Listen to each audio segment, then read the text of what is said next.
Chapter 345. Rog, why are you here and Natasha? Seeing Rog and Natasha coming in from the door of the room, Hulk's expression became extremely happy.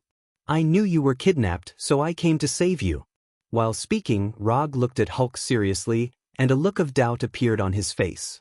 Judging from Hulk's current appearance, he doesn't seem to mind the fact that he was kidnapped. Hulk was not kidnapped, it was Banner who was kidnapped. Hulk is very strong, Hulk will not be kidnapped. Hulk explained very seriously, and he didn't forget to wave his fist as he spoke. Although Hulk shares a body with Banner, Hulk is very clear that he is him and Banner is Banner. He won't admit that the weak Banner is Hulk. Well, it was Banner who was kidnapped, not Hulk. Let's go, I'll take you back to Earth. You shouldn't like to live in this kind of cell-like room.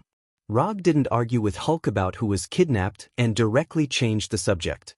After getting the information about the rope grass slavers from Max of the Bloody Gladiator, Rog immediately rushed over with Natasha and others, for fear that Hulk would be taken away again if they were too slow. However, after secretly sneaking into the underground base of the slave hunters, Rog found that things were a little different from what he had imagined. He originally thought that the rope grass slavers would try their best to avoid the appearance of Hulk and reduce the possible risks as much as possible. But after coming here, he found that the slave hunters didn't care much about this. Even this room specially used to detain Hulk seems a bit casual. Although this detention room is not bad and can effectively detain most of the creatures. But it is still not enough to completely lock up Hulk. With Hulk's strength, if he wants to leave here, he only needs to consume some stamina and he can easily leave here and destroy the entire underground base on the way. Go back to Earth? Hulk, don't go back to Earth. Hulk is going to Sokka Star, Hulk is going to participate in the gladiator fight, Hulk is going to fight for Hulk's glory with his fists. As soon as Rog finished speaking, Hulk shook his head fiercely and decisively rejected Rog's proposal. What was going on? Was Hulk brainwashed? Hulk's answer was not only out of Rog's expectations, but even Natasha, who had been with Hulk for a long time, was also confused. Rog and Natasha looked at each other and came to the same conclusion. The brainwashing techniques of the rope trappers were pretty good. Although they don't know when Hulk came out, it has only been more than 20 days since the day Banner was kidnapped. In less than 20 days, the rope trappers had managed to brainwash Hulk. Although this efficiency wasn't particularly shocking, it was still considered quite good. Compared to Banner, although Hulk is not smart, he is definitely not stupid, and his will is definitely stronger than Banner's. Although Hulk sometimes had a childlike mentality, it was just that he was too lazy to disguise himself. Rog gave Natasha a look and asked her to persuade Hulk. Gladiators are dangerous, and the glory obtained from gladiators is not real glory. Don't you want others to be afraid of you? If you participate in gladiators and use force to fight for glory, it will only make others more afraid of you. If you want to get your own glory, you can do it on Earth. You are a superhero on Earth, and people on Earth like you, and they will be proud of your glory. Natasha slowly came in front of Hulk, holding Hulk's huge right hand with both hands, and said in a gentle tone. Looking at Natasha's gentle demeanor at this time, Rog couldn't help but think of the profession of a kindergarten teacher. Hulk was the stubborn child in the kindergarten, and Natasha, the kindergarten teacher, was trying to persuade him. Although the picture shown was very similar to normal situations, the feeling it gave people was exactly the same. When the person who was persuading him became Natasha, Hulk's refusal obviously lessened a lot. However, after a few seconds of silence, Hulk shook his head silently and rejected Natasha's proposal. Earth doesn't like Hulk, Sokka Planet likes Hulk. Noah promised Hulk that Hulk would become a hero that everyone on Sokka Planet would like. Hulk wants to fight, Hulk doesn't want to disguise himself, Hulk wants to be recognized by others.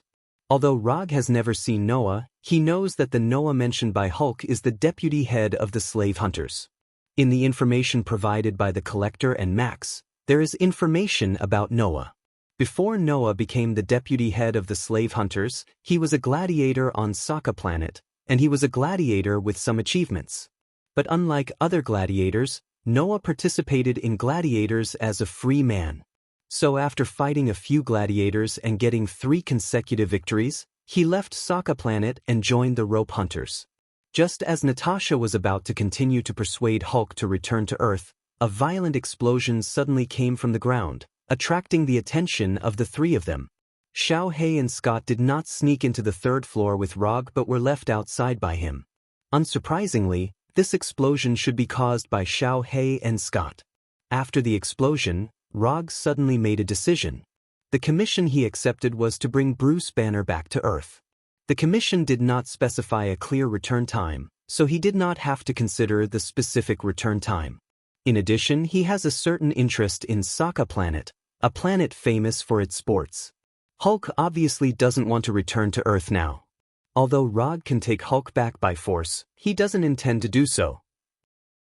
Since Hulk wants to go to Sokka Planet to participate in the gladiators, and he happens to be a little interested in Sokka Planet, it's better to go to Sokka Planet together to satisfy Hulk's hope and satisfy his own curiosity. Get up, I'll accompany you to Sokka Planet to participate in the gladiators. Speaking of which, I don't seem to have a serious physical competition with you. Why don't we officially compete in the arena of Sokka Planet? Although Rog and Hulk have fought a few times before, those battles were not considered official. At that time, Hulk was either fighting Wood Dragon and Wood Arhat, or getting hit by his Tsukuyami. Hulk has never officially competed with him in physical skills. Really? Do you really want to go to Sokka Planet with me? After hearing Rog's words, Hulk instantly became excited. He suddenly stood up, grabbed Rog's shoulders with his huge hands, and shook Rog's body excitedly. Chapter 346. No, I don't agree with this plan. Before Rog could answer Hulk, Natasha quickly stopped him. Although Natasha didn't know what kind of planet Sokka was, she was very sure that once Rog and Hulk arrived at Sokka, they would definitely make a big move that would surprise everyone. Whether it was Rog or Hulk, neither of them were law-abiding people. The two of them were equivalent to two human-shaped self-propelled nuclear bombs with the safety off, and they were the kind with a large yield. Hulk wants to go to Sokka. Hulk agrees with the plan. Without waiting for Rog to answer, Hulk said to Natasha with a firm face. Although Natasha was the only friend Hulk recognized in the Avengers, Hulk couldn't make concessions at this time. Since Hulk has agreed, then let's go to Sokka Planet. Just treat it as an extra activity before returning to Earth. Hulk had no dissatisfaction with Rog's statement. As long as he can go to Sokka to participate in the gladiator fight, returning to Earth or something is not unacceptable. At this time, Hulk was no different from a real child. If you want to persuade Hulk, you have to follow Hulk's train of thought. This is like coaxing a child. You have to use the child's way of thinking. Looking at Rog and Hulk, who quickly reached an agreement, Natasha sighed helplessly. She is not Rog. She doesn't have the strength to forcibly take Hulk away, so once Rog and Hulk reach an agreement, all she can do is to cooperate silently. When they left the detention room, Hulk turned around and glanced at the unconscious Jaros. After thinking for a few seconds, he grabbed Jaros and brought him out of the detention room. Rog and Natasha didn't say anything about Hulk's move. He's just a small character, there's nothing to worry about. Since Hulk likes him, then let him take him. Anyway, there can't be any accidents. The battle in the farm continued. Although Xiaohei and Scott were at an absolute disadvantage in terms of numbers, the combat power they showed was not worse than the slave hunters. This was especially true for Xiaohei, who had fused with 20 Lord-ranked symbiotic demons. Xiaohei's strength was simply overwhelming. Although Little Black wasn't a symbiotic entity under the normal concept, Little Black could do anything that a symbiotic entity could do, and it could do it better. According to the symbiotic demon's levels, Xiaohei could be considered half a monarch rank. Ordinary slave catchers couldn't even withstand one strike from Blackie. Only those elite slave catchers could block Blackie for a few seconds. Fortunately, the vice leader of the slave hunters, Noah, was also in the farm. Otherwise, Blackie alone could quickly kill all the slave hunters in the farm. As an experienced slave catcher, Deputy Leader Noah quickly recognized Blackie's identity. Although it was slightly different from the symbiotic demon in his memory, he was 100% sure that Blackie was a symbiotic demon. Perhaps it was because its master was Rog, but Little Black also had the thought of obtaining pleasure from the battle. Under Little Black's intentional indulgence, Noah, who was holding a two-handed greatsword, had a rare chance to catch his breath. In the beginning, Noah and the other slave catchers used firearms. However, under Little Black's unstoppable attacks, they helplessly realized that using firearms would only make them die faster in front of Little Black. Thus, each of them took out their cold weapons and began to fight with Little Black in close combat. Of course, other than cold weapons like swords and knives, they also used some special capturing weapons. For example, sonic weapons and flame weapons that targeted certain special creatures. However, Little Black wasn't one of those common symbiotic demons.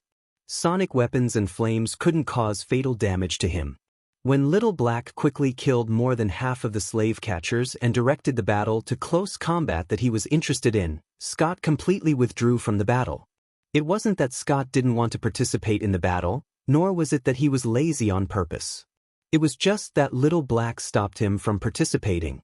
Therefore, while Little Black was enjoying the thrill of the battle, Scott, who had shrunk to the size of an ant, could only sit on the leaves of some kind of plant and silently observe Little Black's battle. Although he had been with Little Black for some time and was often played by Little Black like a pet. However, after witnessing Little Black's battle posture, Scott finally understood how gentle Little Black usually was to him.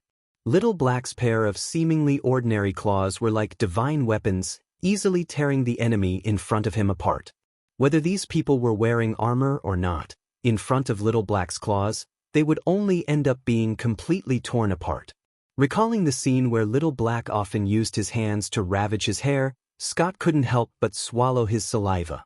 Fortunately, we're on the same team. Fortunately. Little Black's happy battle didn't last long. It wasn't because all the slave catchers were dead, but because Rog and the others came near the battlefield. Because of Little Black, most of the combat personnel in the underground base were attracted to come out. Rog only dealt with a few logistics personnel who didn't have much combat power and left the underground base easily. When Little Black stopped, the slave catchers, including the deputy leader Noah, finally breathed a sigh of relief. In just a few minutes, they lost more than half of their members. If this continued, it wouldn't be long before all of them died here. Although Little Black stopped attacking, the deputy leader Noah didn't dare to put down the two-handed greatsword in his hand. He looked at Little Black with vigilance, as well as Rog and the others who had just arrived. After seeing Rog, especially Hulk beside Rog, Noah knew that they were in big trouble tonight. Blackie alone had the ability to wipe them all out. If Rog and Hulk were added, their survival rate was less than 1 in 10,000. Although it was the first time Noah met Rog, he was very sure that Rog was the strongest in this group.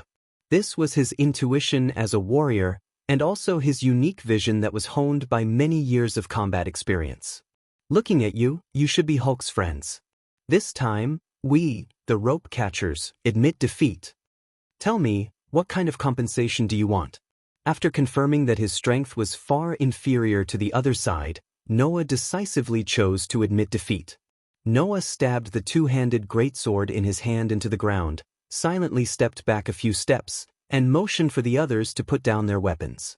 From the day he became a slave catcher, Noah was mentally prepared for someone to come knocking on his door. So after seeing Rog and the others, he didn't show any doubts. The slave trade was not welcomed by the mainstream, and it was an industry that licked blood from the edge of the blade.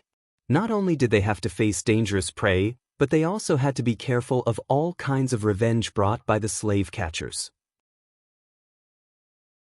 Chapter 347. In the meeting hall on the basement floor of the farm, Rog and others, as well as the representatives of the slave hunters led by Noah, sat.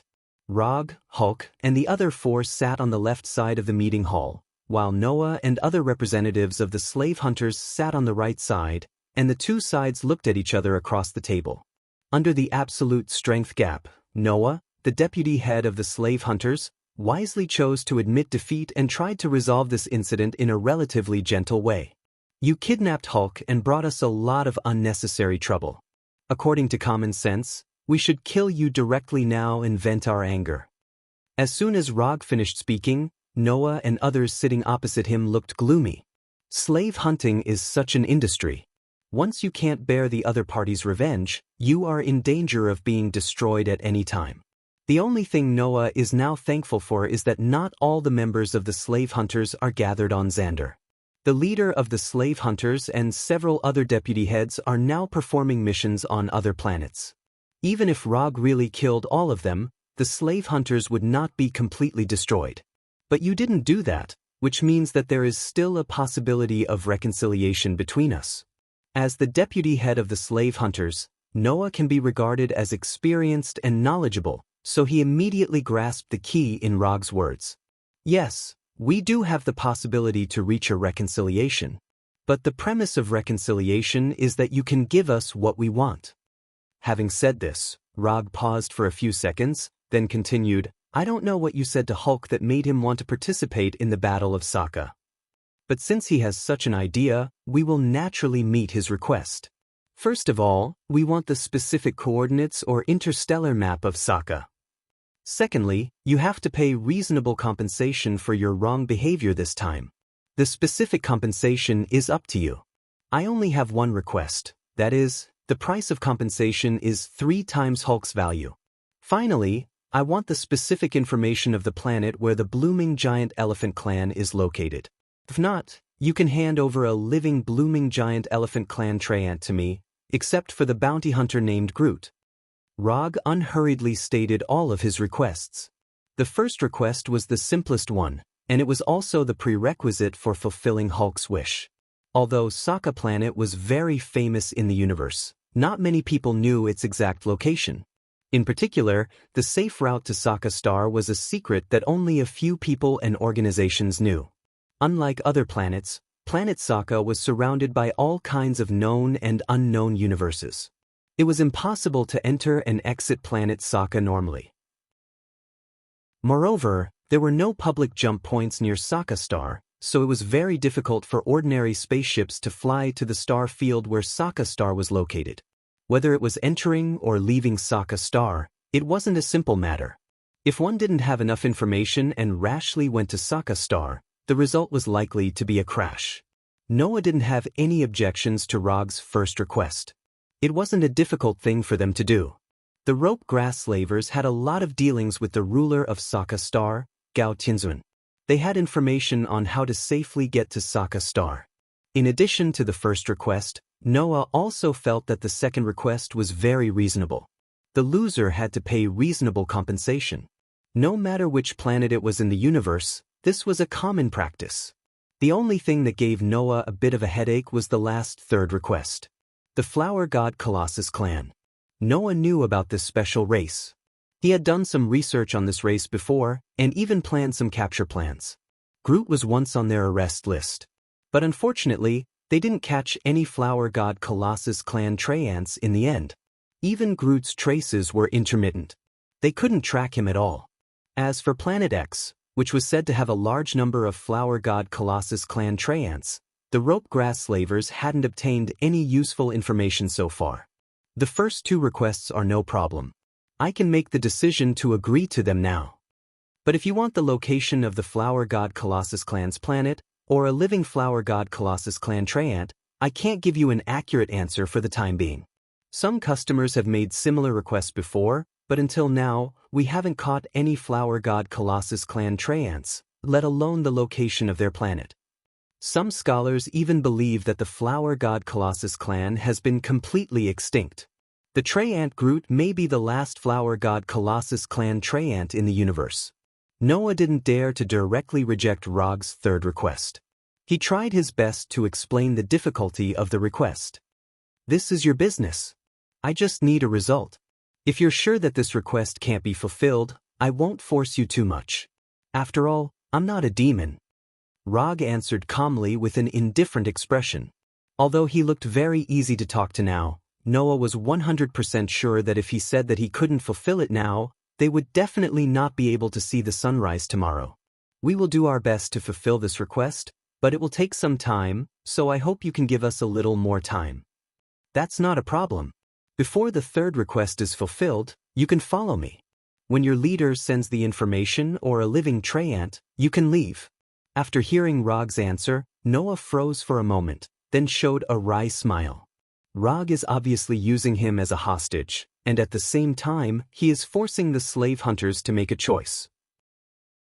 If the slave hunters feel that their deputy leader is not as valuable as a flower god Colossus clan Treant, then of course, they will not pay attention to Rog's request.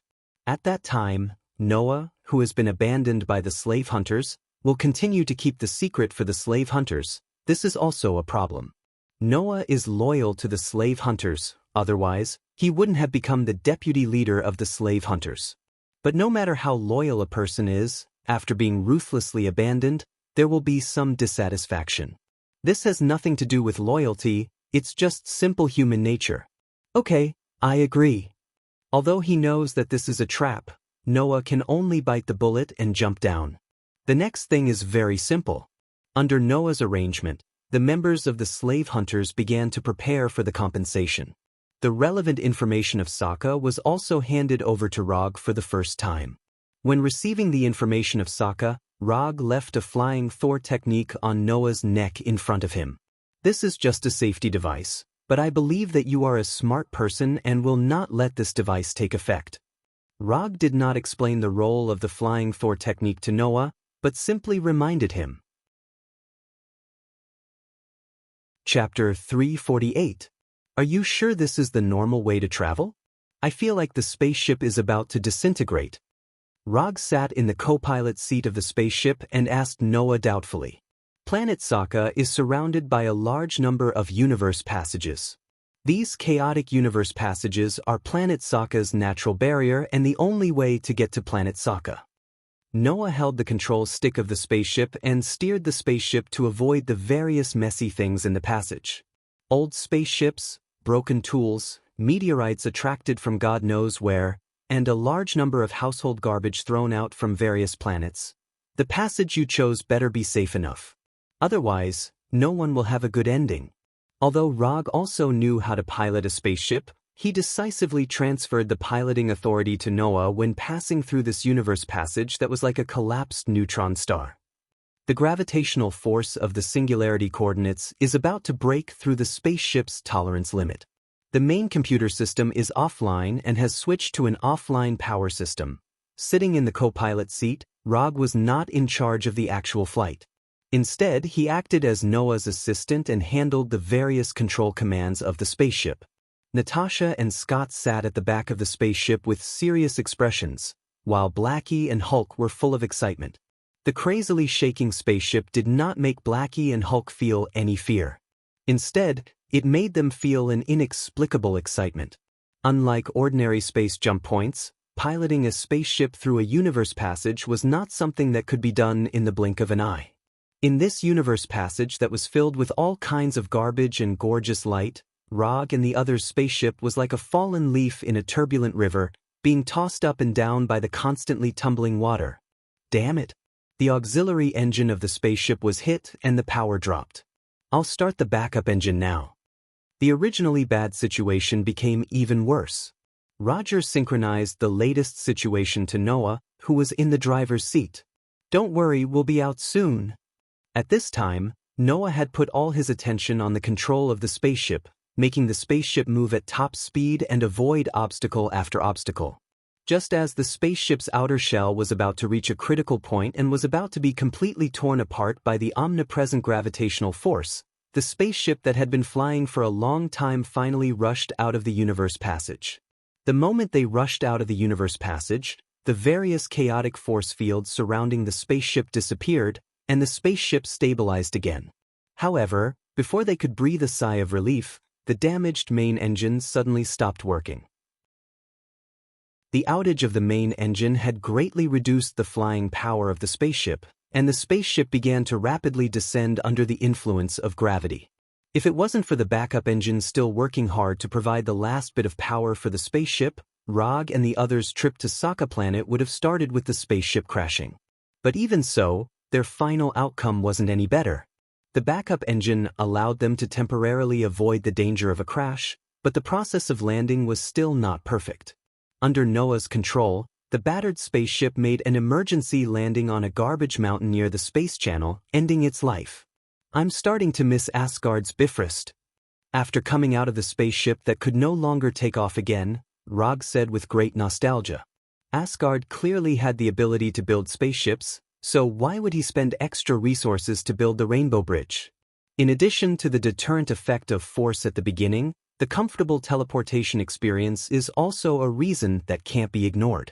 Compared with the teleportation of the Bifrost, the experience of just passing through the universe passage was like a nightmare. Rog was even ready to use Susanoo and Infinite Mode at any time. Have you been to Asgard? After hearing Rog's complaint, Noah asked curiously. Yes, and I have a certain reputation in Asgard. Rog added. He wasn't worried about what impact Noah would have on Asgard if he knew about this. Not to mention that Noah was only one person, even if he pulled the entire slave hunters, it would be useless in front of Asgard. After moving his hands and feet, Rog used the super light rock technique to fly up. As far as the eye could see, there were garbage mountains of different sizes. These garbage from various planets fell from the colorful universe passages in the air, piling up into garbage mountains. In addition to these garbage mountains, Rog also saw some aliens in strange clothes. These people were like ants looking for something in the garbage mountains, and from time to time, they avoided all kinds of garbage falling from the sky. After using chakra perception to perceive their life energy, Rog landed on the ground made of garbage again. There is no city nearby, except for garbage, scavengers, and flying garbage ships. Rog said what he saw and then looked at Noah. There are many gathering places on this planet, and most of the scavengers live in these gathering places. There is only one city on this planet, Sokka City, which was built by Gao Tianzuan. Of course, you can also call it the City of Champions. Noah was the only person who had been to Sokka Star, so now he was not only Rog's hostage, but also Rog's guide. Before departure, Noah fulfilled Rog's second request and compensated Rog 900 million new star coins. The slave hunters originally planned to sell Hulk for 300 million new star coins, but they did not find a suitable buyer on Xander, so Noah later had the plan to sell Hulk to Gao Tianzuan. Not long after Noah finished his explanation, a group of scavengers armed with all kinds of weapons arrived in front of them menacingly. These scavengers witnessed the scene of the spaceship crash landing, so they rushed over like hyenas on the prairie. It seems that we have a new spaceship. Although the spaceship piloted by these scavengers looks similar to a garbage ship, in any case, it is a spaceship that can fly. Are you gladiators or ordinary people? One of the scavengers took off the mask on his face and asked casually. However, no one answered him. Blackie, deal with them, remember not to dirty the spaceship. Rog glanced at these scavengers casually and said to Blackie beside him. No problem, I like to bully the weak the most. As soon as the voice fell, Blackie pounced on these scavengers like a black tiger and began the process of bullying the weak. It didn't take long for these scavengers to become fragmented corpses. Chapter 349. Sokka City, Central City, Arena Theme Hotel. Under the leadership of Noah, Rog and others piloted a broken spaceship and successfully arrived at Sokka City, where they stayed at the Arena Theme Hotel specially built for extraterrestrial tourists. Although Sokka has an exclusive currency, the currencies of other advanced civilizations, such as Xander's New Star Coin and the Carry Empire's Kree Coin, can also be used here. However, in order to facilitate the transaction, Rog still took out 500 million new star coins from the 900 million new star coins and exchanged it for Sokka Planet's legal currency, champion coins. As for the remaining 400 million new star coins and the more than 100 million new star coins he originally had, Rog has no plans to exchange them for the time being. Xander's new star coins can be used on many planets, while Sokka Planet's champion coins are only valuable on Sokka Planet. Leaving some new star coins will also facilitate their activities on other planets in the future. Although for now, they don't have such plans for the time being. But it's always good to be prepared. The 50 million champion coins exchanged for 500 million new star coins were equally distributed by Rog to Natasha, Scott, and others. Even Xiao Hei and Hulk received 10 million champion coins that belonged to them. As for Noah, a hostage is not eligible to get a share of the money. After dividing the money, Xiaohei took the lead and left with Scott, eager to have some fun. Hulk didn't plan to wander around, so Rog arranged the task of guarding Noah for Hulk. As for him and Natasha, of course, they will rest in the hotel for a while. When night fell, Xiaohei returned to the hotel with the exhausted Scott and reunited with Rog and others. After resting comfortably for an afternoon, Rog and Natasha enjoyed a dinner in the style of Sokka Planet before taking them to the most important and most popular place in Sokka City, the Champion Arena. Next to the Champion Arena is the tallest building in the city, which is also the building where the ruler of Sokka Planet, Gao Tianzuan, lives. The shape of the building is like a pile of large and small square blocks stacked together, and the color of the outer wall is as red as blood. On the outer wall of the building, there were 4 conspicuous statues. According to Noah, these 4 heads not only symbolize the 4 strongest champion gladiators, but also the gladiatorial culture of Sokka Star. Horseface Thor, Ares the god of war, two-headed beast, and humanoid. Noah briefly introduced the gladiators represented by the 4 statues.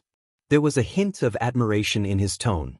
Rog remembered that in the original timeline, Hulk's statue also appeared on the building, and it was in the most conspicuous position at the top. But because of him, the future that should have existed had disappeared. Although Hulk still came to Sokka Star, it was completely different from when he had inexplicably wandered to Sokka Star. Hulk, you can try to carve your own statue too. You should like the feeling of being worshipped and liked by everyone. Roger said encouragingly as he patted Hulk's sturdy arm. Hulk will work hard. Hulk nodded heavily, exuding an extremely serious aura. There were 2 main ways to participate in the championship battle in the gladiator arena. The first way was to become a slave gladiator of Gao Tianzuan and then be arranged by Gao Tianzuan.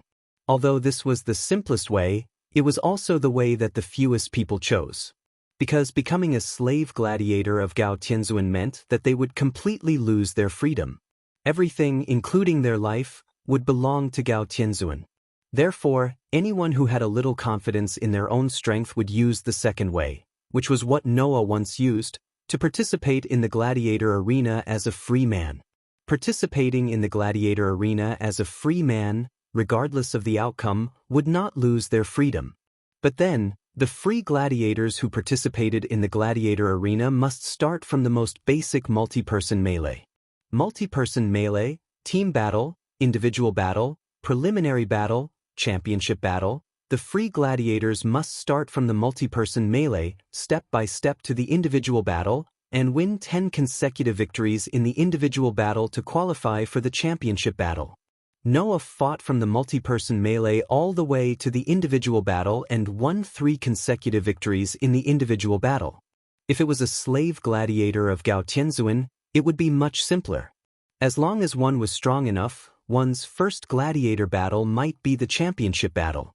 There would be a number of gladiator battles every night in the gladiator arena. There would be multi-person melee battles, team battles, and individual battles. The time of the championship battle was not fixed. Sometimes there would be 1 battle every week, and sometimes there might not even be 1 battle in a year. Therefore, every championship battle would cause a strong sensation in the city. If Hulk wanted to achieve the achievement of having a statue on the wall, not only would he have to win the championship battle, but he would also have to win many times in a row in order to obtain the title of the strongest gladiator champion and successfully hang his statue on the building. After helping Hulk register for the free gladiator arena, Rog and the others came to the arena first and booked a VIP box above the arena. Blackie also wanted to register for the competition, but before he could do so, he was pulled away by Rog. Hulk was a warrior anyway. Why would a weapon like you join in the fun? Rog took a cup of Sokka Star's specialty drink and sat casually on the sofa in the box, waiting for the gladiator battle to begin. Are you so sure about Hulk's participation? If Hulk's performance is too good, it may cause Gao Tianzuan to make a move. Noah stood behind Rog and asked doubtfully. There's nothing to worry about. Although Gao Tianzuan likes to gamble, he is not an unreasonable robber. He won't do something like robbing. Even if he really wants to rob Hulk, he has to be able to do it. Rog was not sure what kind of strength Gao Tianzuan had, but he was sure that if he wanted to take Hulk and the others away from Sokka Star, Gao Tianzuan would not be able to stop him. It didn't take long for the list of the first multi-person melee battle to be projected over the arena. In addition to a simple portrait and name, there was also the odds for each gladiator. Rog glanced at it. Hulk's odds were not high, only 1 to 2. Not only was Hulk's odds not high, but the odds for the other gladiators were also about 1 to 2. Only Cronin's odds were 1 to 1. 8. Go and bet on Hulk's victory. As soon as his voice fell, Rog threw his championship card to Noah. It contained the 10 million championship coins he had just exchanged today. Although Hulk's odds were not high, there was no reason to let go of such a sure win bet. When Rog took out his championship card, Natasha and the others also took out their championship cards and let Noah place his bet. Chapter 350. Unlike other gladiators, the number of gladiators in a multi-person melee was not fixed. It could range from 5 or 6 gladiators to 20 or 30 gladiators. The number of gladiators that Hulk participated in this multi-person melee was relatively large. There were more than 20 gladiators. When these gladiators from different planets, with different purposes and with different weapons poured out of the various passages of the arena, the atmosphere in the arena suddenly became fanatical. The cheers of the audience came one after another, and the host quickly introduced the gladiators in the arena with very provocative words. Hulk, who had green skin and a tall stature, was as conspicuous as he could be on Earth. In this arena where a large number of alien races gathered, the big Hulk was not particularly eye-catching. Instead, he looked a little ordinary. At the very least, compared to those opponents who were wearing armor and wielding weapons, he didn't have any weapons in his hands, and he only wore a pair of elastic shorts. He looked so simple and ordinary. If it weren't for his good figure, most of the audience would have regarded him as a cannon fodder character. Hulk, who participated in a gladiator battle for the first time, was not as excited as his other opponents. He just glanced at the arena and the audience curiously. After looking around carefully, Hulk saw Rog and the others sitting in the box on the top floor and immediately showed a simple and honest smile. "I've finished betting. These are the betting vouchers." Noah, who had just returned from betting, took out 4 betting vouchers and planned to distribute the betting vouchers in his hand. "Just take it. Anyway, you'll have to get your bonus later." Rog did not take the betting vouchers in Noah's hand and answered casually. At the same time, he waved his hand at Hulk in the arena. When those gladiators just appeared on the arena, he used chakra perception to sense the strength of life energy in their bodies and then came to a conclusion that he already knew the answer. There were more than 20 gladiators in the arena. Except for Hulk, all of them were small fries. Even if Hulk fought all of them alone, the battle would be over in 3 minutes. In addition to sensing the strength of the gladiators' life energy, he also deliberately sensed the audience in the arena. More than 100,000 spectators had gathered in this circular arena that was comparable to 2 football fields. Most of the audience were ordinary people with nothing special about them. In some of the VIP seats and private rooms, Rog sensed dozens of slightly noteworthy targets. The life energy of a few of them was not much weaker than Hulk and Blackie. It seemed that there were still some special people present at the scene, but he didn't know how strong they were. The strength of life energy was not equivalent to actual combat strength. Some special races were born with astonishing life energy, but their combat strength could not be more ordinary. After the host introduced the gladiators in the arena one by one, a red smoke bomb was launched into the sky above the arena, signifying the start of the battle. The moment the smoke bomb exploded, the atmosphere at the scene reached its peak. Without any hesitation, the gladiators in the field attacked the enemies in front of them one after another. The battle royale of more than 20 gladiators officially began. The Cronin warrior with a stone body was the first to go berserk. He hammered the first enemy to death in a few hits, then strode towards the second enemy. Unlike the gladiators who were completely excited, Hulk at this time felt like he had not fully entered the state. He looked blankly at the gladiators who were constantly killing each other. Although Hulk did not take the initiative to attack, he quickly attracted the attention of the other gladiators because he was unarmed. 3 gladiators with different skin colors and races attacked him at the same time. When the weapons in the hands of the 3 gladiators were about to hit Hulk, who had been in a state of disorientation, finally entered the state of combat. Hulk roared and suddenly exerted force in his legs. His whole body was like a green heavy truck, rushing in front of one of the gladiators. Before the gladiator with a sword in both hands could react, he was completely knocked out by Hulk. His whole body was like a baseball that was hit, slamming into the metal wall of the arena. Boom! The moment he hit the metal wall, the gladiator with flesh and blood exploded like a watermelon falling from a high altitude. Bright red blood and broken limbs splattered everywhere. After knocking the gladiator away, Hulk did not stop at all. He showed flexibility that was completely inconsistent with his body size. He quickly came in front of another gladiator, and his huge right fist hit the gladiator's chest like a cannonball. Boom! Unlike the explosion just now, the gladiator who was hit by Hulk's right fist made a low muffled sound. His chest was completely caved in, and he had completely lost his life before he fell to the ground. After killing the 2 gladiators in a flash, Hulk jumped and fell from the sky like a meteor. His thick right leg directly stepped on the gladiator's head, completely crushing his head. He made 3 moves and killed 3 gladiators. Hulk did not make a move, but once he made a move, it was amazing. He quickly attracted the attention of most of the audience. Although the strength of these audience members was not very good, and their vision was not very sharp, they had seen too many gladiators after all. So, they could easily distinguish which gladiator's strength was outstanding. The attack was simple and violent, and the scene was bloody and violent.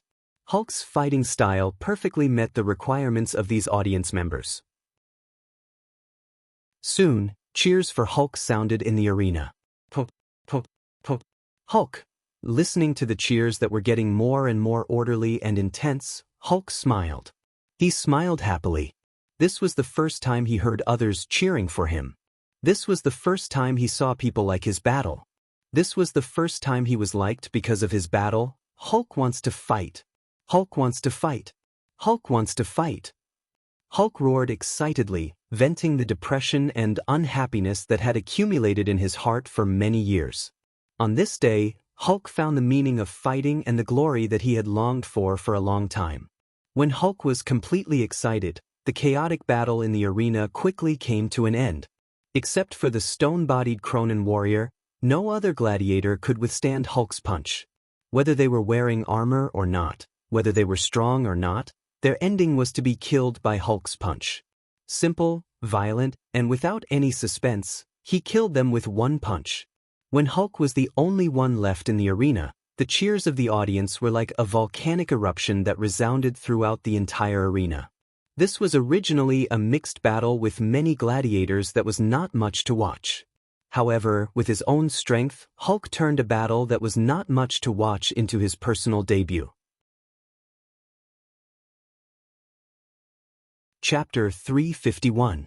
Hulk, who had obtained his first victory, left the gladiator arena with a satisfied look on his face. When he entered the gladiator tunnel, he turned back and waved enthusiastically at the audience. After that, he left the gladiator arena as if he had not had enough. For Hulk, this battle wasn't difficult at all. It could even be regarded as very simple. However, it was precisely this kind of battle that didn't have much difficulty that made him experience an unprecedented sense of satisfaction. Hulk began to like fighting. Because he was a free gladiator, Hulk didn't need to return to the gladiator camp after the battle. He could go anywhere he wanted. After winning such a satisfying victory, most gladiators would choose to indulge themselves and find the meaning of life again in debauchery. But Hulk wasn't those ordinary gladiators. He had just won the first battle in his life, and he didn't have any unhealthy thoughts in his mind. He walked excitedly toward the box where Rog and others were. Hulk found the meaning of becoming stronger. Hulk wanted to become stronger, and he needed Rog's help. At the same time, Hulk also began to look forward to the physical combat between himself and Rog. Hulk knew that Rog had mastered many magical moves and many magical abilities that he couldn't resist. But in terms of physical combat, that is, close combat, Hulk was still very confident. Hulk was a little pitiful. It wasn't the first time that he had become Logue's test subject. Otama Rasengan, would Dragon Jutsu, would Golem Jutsu, Tsukuyomi. Recalling the scene of being tortured by these ninjutsu and genjutsu, Hulk couldn't help but shake his head as if he wanted to completely forget these sad memories in his mind. Under the guidance of the staff, Hulk smoothly came to the top floor of the arena and went to the box where Rog and others were. However, just after he took a few steps, he was stopped by a Cronin warrior who was taller than him. Hulk didn't know anything about the Cronin race. In his opinion, they were just a group of stone men who could move around.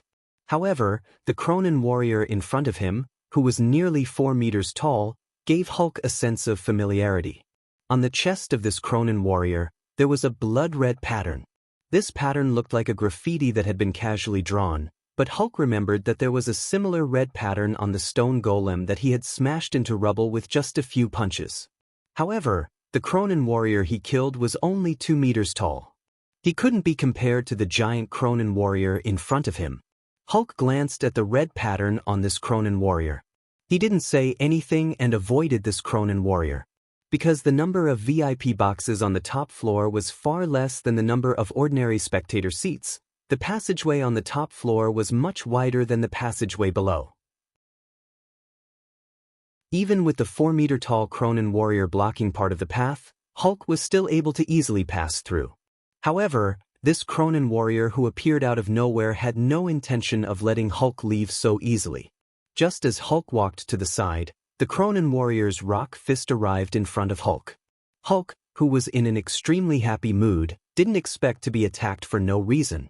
Caught off guard, the rock fist that was several times bigger than his head hit his chest hard. Boom! Hulk flew out uncontrollably as if he was hit by a high-speed train. He crashed heavily into the metal wall dozens of meters away. A hole about the size of Hulk's body appeared on the metal wall that was strong enough to withstand the attack of a rocket.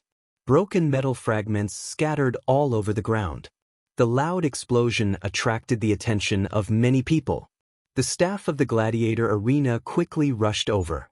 The doors of the nearby boxes opened one after another, and spectators walked out one after another. When they realized that the one who was sent flying was Hulk, who had just won, many of the spectators immediately guessed the truth of the matter. It wasn't difficult to guess the truth just by looking at Hulk who was sent flying and the Cronin warrior who had an unfriendly expression on his face. Hulk had just killed a Cronin gladiator in the gladiator arena. Now, the Cronin gladiator's friends or family members immediately found Hulk and tried to get justice from him. If it was on other planets, this kind of public retaliation against a gladiator would definitely cause strong dissatisfaction in the gladiator arena. But it was different here. This was planet Sokka. As long as you didn't attack Gao Tianzuan's gladiator, as long as you didn't retaliate in public in the gladiator arena, and as long as you could give enough compensation, Gao Tianzuan wouldn't mind the death of a free gladiator. It was precisely because of this that the Cronin warrior dared to attack Hulk here. Skull Crusher, the master wants you to deal with this guy as soon as possible. The master wants to watch the next battle in a quiet environment. A curvy carry woman came to the side of the Cronin warrior Skull Crusher and said expressionlessly, "Before the next battle begins, I will bring this guy's head back. I will definitely not disturb the master's mood." Although this curvy carry woman was less than half of Skull Crusher's height and didn't have any strength at all, Skull Crusher's reply was full of respect. After getting Skull Crusher's reply, the carry woman didn't even look at Skull Crusher and Hulk. She didn't even look back as she walked into a private room and lightly closed the door. "The person you killed in the gladiator arena is my younger brother. Although I am very angry, this is not a reason for me to kill you. You will die purely because you made the master lose the bet. That's all," Skull Crusher said as he walked towards Hulk.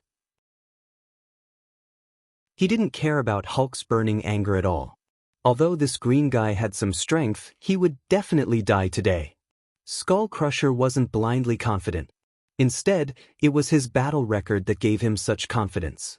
Unlike other Cronin warriors, Skull Crusher had the potential to become the Lord of Cronin. Once his height exceeded 5 meters, he could become the king of the Cronin tribe and become the overlord of the Cronin tribe, a name that would strike fear in people's hearts. Unfortunately, Skull Crusher didn't have such an opportunity. Just as he walked towards Hulk, a voice that wasn't loud but was clear enough entered his ears. "The Hulk you just attacked is my friend. Although I am very angry, this is not a reason for me to kill you. You will die purely because you have a pretentious master behind you. That's all." The person who spoke wasn't someone else. It was Rog, who walked out of the private room with an unhappy expression on his face. Rog. Chapter 352. Rog was originally in a good mood, but this arrogant warrior Cronin and his master completely ruined his good mood. Hulk won the first battle, and it was a beautiful victory. He also won a small bet because he bet on Hulk. If there were no accidents, tonight would be a very happy night. However, there would always be people who would create accidents that would completely ruin your good mood when you were in a good mood. For example, this Cronin warrior called Skull Crusher. Therefore, Rog used Skull Crusher's words to return the favor. As soon as Rog finished speaking, Skull Crusher slowly turned around in this narrow passage and stared at him angrily. After quickly sizing up Rog, Skull Crusher quickly made a judgment. This was an ordinary person from an unknown planet, and he didn't pose any threat. Although Skull Crusher was now a slave who had lost his freedom, before he became his master's slave, he also wandered the universe for a period of time and made a small name for himself. It was also because of his adventures that he met his current master and found a goal that was worthy of his loyalty for the rest of his life. "I don't care if you insult me, but you can't." Skull Crusher clenched his fists and suppressed his anger as he spoke slowly. However, before he finished speaking, Rog raised his right hand and pointed his index finger at him. "Lightning evasion, Thunderbolt finger." A silver-white lightning bolt as thick as a finger appeared on the tip of Rog's right index finger. It instantly crossed the distance and accurately hit Skull Crusher's huge rock head. Boom! Skull Crusher didn't have the chance to say the second half of his sentence because the moment the silver-white lightning bolt hit his forehead, his rock head exploded as if it was blown apart. Rog's sudden attack not only surprised Cronin warrior Skull Crusher, but it also surprised all the spectators and arena staff. They originally thought that Skull Crusher and his master were already domineering enough, but they didn't expect Rog to be even more domineering than them. Cronin's warrior, Skull Crusher, never would have thought that he would die with his head smashed into pieces like his name suggested.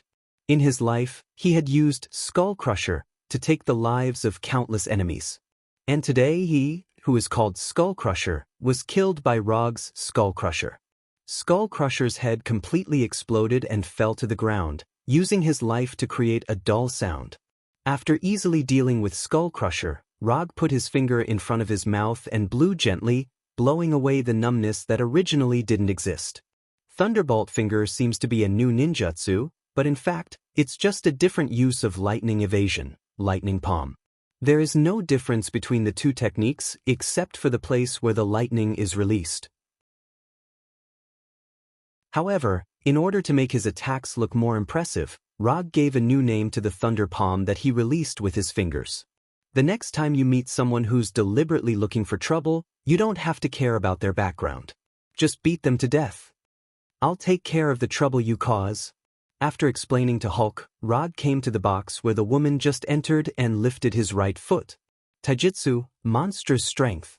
In order to make his kick violent enough, Rog directly used Taijutsu, monstrous strength. Boom! The metal door that was a few centimeters thick, when it was kicked by Rog, produced a terrifying deformation visible to the naked eye. In the next second, the metal door that could withstand most individual weapons was kicked away by Rog. It flew into the room like a leaf being swept up by a tornado. It crashed heavily into the wall of the room, which was also made of metal. When everyone in the box was attracted, Rog leisurely walked into the box step by step. Just now, there was a guy who couldn't afford to lose. After losing the bet, he asked his men to find trouble with my friend. I want to see what kind of trash this can't afford to lose and play with. Although Roger's tone was very calm, the provocation in his words was as obvious as it could be. As long as these people did not collectively lose their minds, they would definitely understand his malicious intentions. "Do you know who you are talking to?" A Carey youth with a weak body, like a playboy, slowly stood up and spoke in an extremely cold tone. Other than the playboy who could not even beat a woman, there were 5 other carry people in the box. Among them, there were 3 beautiful carry women who were either maids or secretaries, and 2 carry soldiers who looked like bodyguards. With a simple glance, Rog knew that the 2 bodyguards had a military background. As for their strength, in a word, it was not worth mentioning. Of course, this not worth mentioning was judged by Rog's standards. If it was judged by other people's standards, these 2 bodyguards would definitely be the elites of the elites. They were not much worse than the vice leader of the Venus flytrap slavers, Noah. I really don't know who I am talking to, but I think that even if that person is not trash, he is still a useless piece of trash. Of course, he could also be a sissy, or a failed evolution product that had a misconception of his own gender. Since he had already started the provocation, he naturally had to provoke until the end. Just as a famous person said, since he wanted to pursue excitement, he had to go all the way. Although these were 2 completely different things, the underlying logic was the same. Number 6, number 7, don't kill him so quickly. Give him some unforgettable punishment first, then bring him back to the Empire to play with him slowly. The carry youth, who did not want to reveal his name until now, said to the 2 bodyguards beside him in a high and mighty tone. He then sat back down on the sofa with his back facing Rog. The universe is really big, there are all kinds of birds. Traveling around the universe is indeed something that can broaden one's horizons. Looking at the carry youth, Rog said with a smile. At the same time, he helplessly shook his head. As soon as Rog finished speaking, the 2 bodyguards codenamed number 6 and number 7 came in front of him at the same time. However, the 2 bodyguards didn't have time to make a move. They were completely frozen by Rog, standing motionless like puppets. Sharingan, Golden Binding Genjutsu. At this time, the carry youth with his back facing Rog didn't know what happened. He was waiting for Rog to scream in pain. Time passed minute by minute, second by second. When the expected scream didn't sound, the high and mighty carry youth furrowed his brows with a gloomy expression. Chapter 353. Even if his reaction was slow, the arrogant carry youth realized that something was wrong. Number 6 and number 7 definitely did not dare to disobey his orders. The carry youth was 100% sure of this point. Since there was no sound, it meant that number 6 and number 7 had completely lost their ability to move and even their lives when he was completely unaware of what had happened. Although the carry youth was arrogant, this did not mean that he did not have a brain. From a certain point of view, he could even be considered as a quick-witted person. However, Rog's golden binding illusion was something he had never seen or understood before. To this carry youth who acted like a playboy, Log's golden binding illusion was a form of dimensionality reduction without any suspense. Are you curious as to why your subordinates suddenly stopped making a move? If you want to know the answer, just turn around and take a look. In any case, you will soon get used to the feeling of constantly losing face. Just as the carry youth was thinking about whether to turn around and take a look, Rog's voice reached his ears. This guy was not an ordinary person who made people feel uncomfortable. From the moment Rog kicked open the door of the box, every word he said had a perfect provocation effect. This made the carry youth, who was used to being high and mighty since childhood, realize for the first time what was called the dangers of society. Although he was 100 times unwilling, the carry youth finally stood up and turned to face Rog. His 2 most loyal and reliable subordinates were now standing motionless in their original positions like statues. The carry youth could not even determine whether number 6 and number 7 were still alive. Even he could not make an accurate judgment. His 3 maids of course could not tell. And because of his domineering style, without his permission, his maidservant didn't even have the courage to open her mouth. Sokka Planet is indeed a planet with crouching tigers and hidden dragons. Tell me your name. You now have the qualifications to tell me your name. Although from the situation, the carry youth had fallen into an extremely disadvantageous situation, he still did not have the intention to change his attitude. Whether it was Skull Crusher or number 6 and number 7, they were not his trump cards to be tyrannical. His true trump card was his identity, which represented nobility, power, and strength, as well as his uncle. Rothschild was the name of the carry youth. There were many Kree with this name, and he was the most respected and prestigious of them all. Kari Empire, one of the 3 great empires in the universe. The Kree Empire was a military and technological dictatorship. Its current leader was a life computer that embodied the highest intelligence of the Kree people, the Supreme Intelligence. The Supreme Wisdom encompassed all of the Kree people's science, philosophy, military, and ideology, and ruled over everything in the Kree Empire. Even so, under the Supreme Intelligence, there was still a privileged class of Kree. And Rothschild was a typical example. Rothschild's father was a cabinet member of the Kari Empire. His mother was a major shareholder of the 2nd largest bank in the Kari Empire. His parents' power and status allowed him to have a starting point that far surpassed others from the moment he was born. However, all of this was not the main reason for his current personality. What made him truly supercilious and cultivated his unscrupulous and domineering style was that he had a powerful uncle who doted on him very much. It was precisely because he had such a powerful uncle who was famous in the universe that he had become like this. In Rothschild's view, other than a very small number of Kree people, the majority of the Kree people were lowly slaves.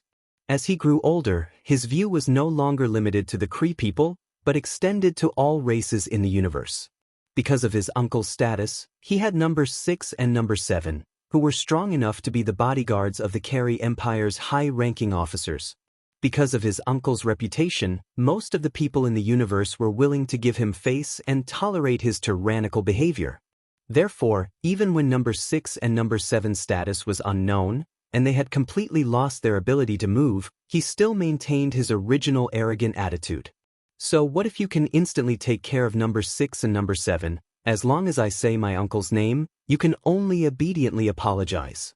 Rog did not have any understanding of Rothschild, so he did not know where Rothschild's confidence came from. Of the 3 bodyguards, 1 was dead, and the other 2 had completely lost their ability to move.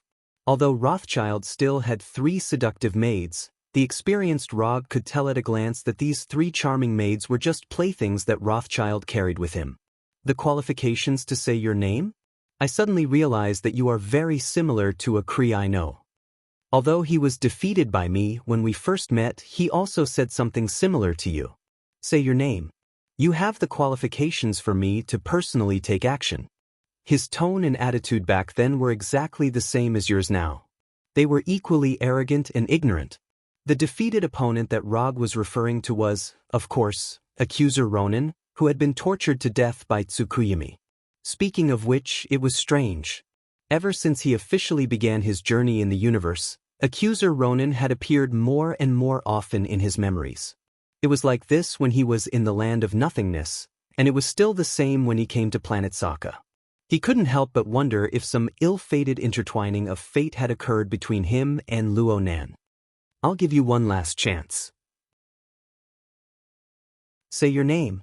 Otherwise, you will understand how terrifying the supreme accuser of the Kari Empire, Ronin, is. Rothschild took a few deep breaths and suppressed the anger in his heart. He issued an ultimatum to Rog with a cold tone. Accuser Ronin? When Rothschild said the name of Accuser Ronin that had just appeared in his memory, Rog was stunned. Could there really be some ill-fated relationship? Rog began to worry about his future. However, Rog's worry was completely different in Rothschild's understanding. Sure enough, as long as I say the name of Uncle Ronin, I can see the fear shown by these lowly existences. What's your relationship with Accuser Ronin? Rog directly ignored the disdain on Rothschild's face and asked with a solemn expression. Hee, there's no harm in telling you. The supreme accuser of the Accuser Society, Ronin, is my uncle. I am the junior he cares about the most. Offending me is equivalent to offending the supreme accuser of the Kari Empire, Ronin. But I'm very satisfied with your fearful expression just now. If you can continue to satisfy me, it's not like I can't. Before Rothschild could finish his words, Rog passed number 6 and number 7 as if he had teleported. He arrived in front of Rothschild like a ghost and raised his right palm. Slap. The next second, a crisp slap rang out. The thin and weak Rothschild was sent flying by Rog's slap to the viewing glass behind him. He was like a fly that had been swatted away and stuck to the glass. Damn, you scared me to death. I thought that I really had some ill-fated relationship with Ronan. Rog let out a sigh of relief and sent Rothschild flying. A plan emerged in his mind. Chapter 354. When Rog let Luonan off the hook last time, he only planned to use Luonan to spread the fame of the fourth Hokage of Earth. So he didn't deliberately find trouble with Luonan or the Carey Empire after starting his journey in the universe. However, he didn't expect that instead of finding trouble with Luonan and the Carey Empire, Luonan's most important nephew took the initiative to find trouble with him. It was as if fate deliberately pushed Luonan in front of him, so that he had no choice but to continue the grudges between him and Luonan. When luck came, it couldn't be stopped. When Luonan came, he couldn't get rid of him. Since fate had arranged it like this, Rog could only accept it with a smile. Rothschild, who was slapped by Rog, was stuck on the cracked glass for a few seconds. Then he fell heavily to the ground under the influence of gravity. Until now, Rothschild still couldn't believe the fact that he was attacked. Moreover, the attack was in the form of a slap. Rothschild had slapped many people since he was born. But this was the first time in his life that he was slapped. Even his parents had never slapped him. Being slapped was miserable enough, but the slap that Rothschild received wasn't an ordinary slap. Although Rog didn't use his monstrous strength and didn't use his full strength, his slap was undoubtedly unbearable for Rothschild, who was thin and weak and had close to zero strength. Rothschild felt that the left side of his face was like being stabbed by a red-hot iron needle at a high frequency.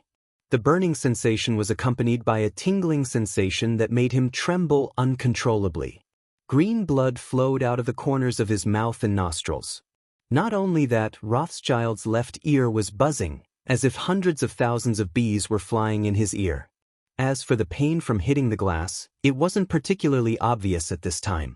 Especially when compared to the tingling sensation on his left cheek, it seemed to be insignificant. Rothschild lay on the ground with a dull face. After a few minutes, he stood up again as if he had experienced the most painful experience in his life. He dared to look at Rog with anger but didn't dare to speak. This man really dared to kill him.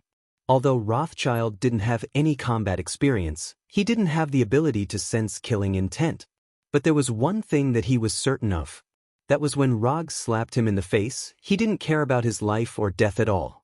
He also didn't care about his uncle, Luonan, who had accused him. Luonan, the accuser, knew his nephew's usual style when he was outside. Therefore, he had reminded him more than once that if he met someone who didn't care about his life or death, he mustn't provoke the other party in a situation where he wasn't certain of victory. It doesn't matter if you suffer for the time being as long as you're still alive. Uncle will take care of the rest for you. Roskilde recalled accuser Luonan's instructions to him. Looking at your appearance, you shouldn't have been beaten into an idiot. So you should still remember how to contact Luonan. Go notify Luonan right now. Have him come to Sokka Planet to save you. Also, when you inform him, remember to tell him who you met. My name is Rog, 4th Hokage Rog. When Rog revealed his identity, the vigilance in Rothschild's eyes instantly turned into shock. He's Rog. He's actually the 4th Hokage Rog. The news of accuser Luonan losing to Rog wasn't widely spread, and the details of the battle weren't spread out. But Rothschild, as Luonan's most doted nephew, was one of the few people who knew the details of the battle. The moment he heard Rog's name, Rothschild finally understood why Rog didn't put him in his eyes from the beginning to the end, and why Rog didn't care about the fact that his uncle was accuser Luonan. I actually used my uncle Luonan to threaten Rog, who defeated my uncle. I'm really fucking smart. This wasn't a matter of losing face, this was purely a matter of having a brain problem. After knowing Rog's identity, Rothschild immediately made a decision. Admit defeat. Obediently admit defeat. Quickly admit defeat.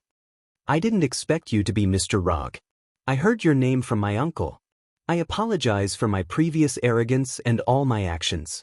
As long as Mr. Rog opens his mouth, no matter what request you have, I'll do my best to fulfill it. I hope that Mr. Rog can give me, a junior who doesn't know the immensity of heaven and earth, A chance to apologize on account of your acquaintance with my uncle. As soon as his voice fell, Rothschild bowed 90 degrees with a serious face. He didn't have the previous aloof attitude. Looking at Rothschild, who changed his face, Rog didn't say a word. Because he didn't speak, Rothschild didn't dare to raise his head. He silently maintained a 90-degree bow. Time passed by minute. Rothschild felt that time had stopped at this time. It didn't flow forward at all.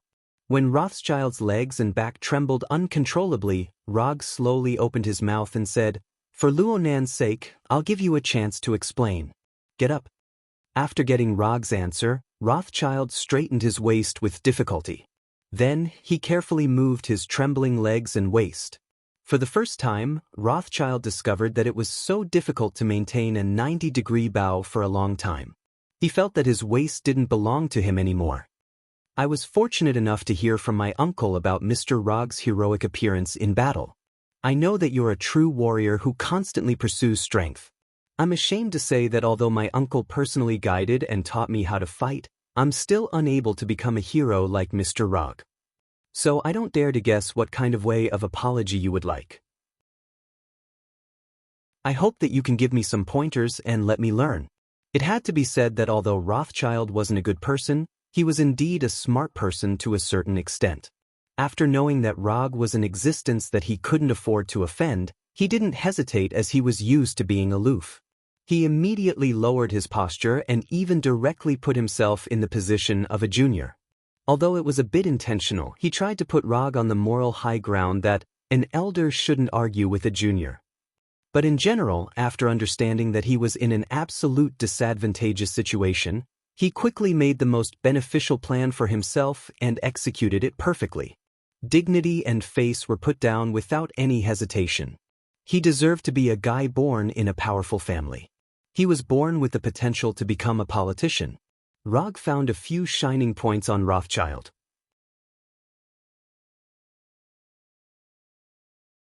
Chapter 355. Inform your Uncle Luonan to come to Sokka Planet. Tell him that I want to compete with him again. After more than 10 seconds of silence, Rog spoke to Rothschild. Okay, no problem, I will help you pass on the message. After hearing Rog's words, Rothschild was stunned for a moment. He only replied after a few seconds. Although Rothschild didn't know why Rog wanted to compete with his Uncle Luonan, since Rog said so, he could only agree. As for whether Luonan could defeat Rog, or what Rog wanted to gain through this competition, it was not within Rothschild's consideration. After telling Rog the hotel where he was currently staying and the contact information, Rothschild respectfully sent Rog away. Rog did not leave the Flying Thor technique on Rothschild, nor did he intend to leave a shadow clone or would clone to watch over Rothschild. Although Rothschild was a little arrogant, he was a smart person. He knew very well what the consequences of secretly escaping would be. Because of this unexpected episode, Rog did not continue to stay and watch the gladiator fight. He returned to the hotel with Hulk and others. In the next few days, Hulk signed up for the gladiator fights every day, and he won again and again. Hulk's simple and violent fighting style was inexplicably in line with the preferences of the Sokka Planet audience. Therefore, Hulk had his own gladiator nickname, World Destroyer. Of course, there were also some audience members who felt that the title of World Destroyer was not domineering enough, so they called Hulk King Hulk. For these two new nicknames of Hulk, Rog's only feeling was that the magical fate had once again played a role. Whether it was World Destroyer Hulk, King Hulk, or Green Death who had not been born yet, they were actually another form of Hulk in other parallel universes. In the parallel universe, World Destroyer Hulk, also known as Green Death, was a combat master who could use cold weapons such as great swords, spears, and shields. He also had the wisdom and personality of Dr. Bruce Banner. He was an excellent leader and strategist. Although Hulk now had the title of World Destroyer, he was still very far away from the true World Destroyer Hulk, which was Green Death. It was not difficult for the current Hulk to use cold weapons such as great swords and spears. However, it is still impossible for him to have Dr. Banner's wisdom and personality at the same time. Although it was not a complete Green Death, Hulk still displayed unparalleled absolute dominance in the gladiator arena and quickly obtained the qualifications to participate in the individual battle. As long as Hulk could obtain no less than 10 consecutive victories in the individual battles, he would be able to participate in Sokka Planet's highest standard and also the most popular gladiator tournament, the Battle of Champions. When Hulk shone brightly in the arena, Rog and Blackie couldn't help but play a few rounds. Of course, in order to avoid being assigned to the same battle, they chose to participate at different times.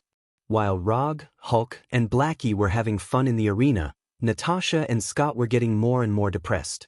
Although the journey in the universe was very interesting, as ordinary Earthlings, Natasha and Scott still hoped to return to Earth as soon as possible.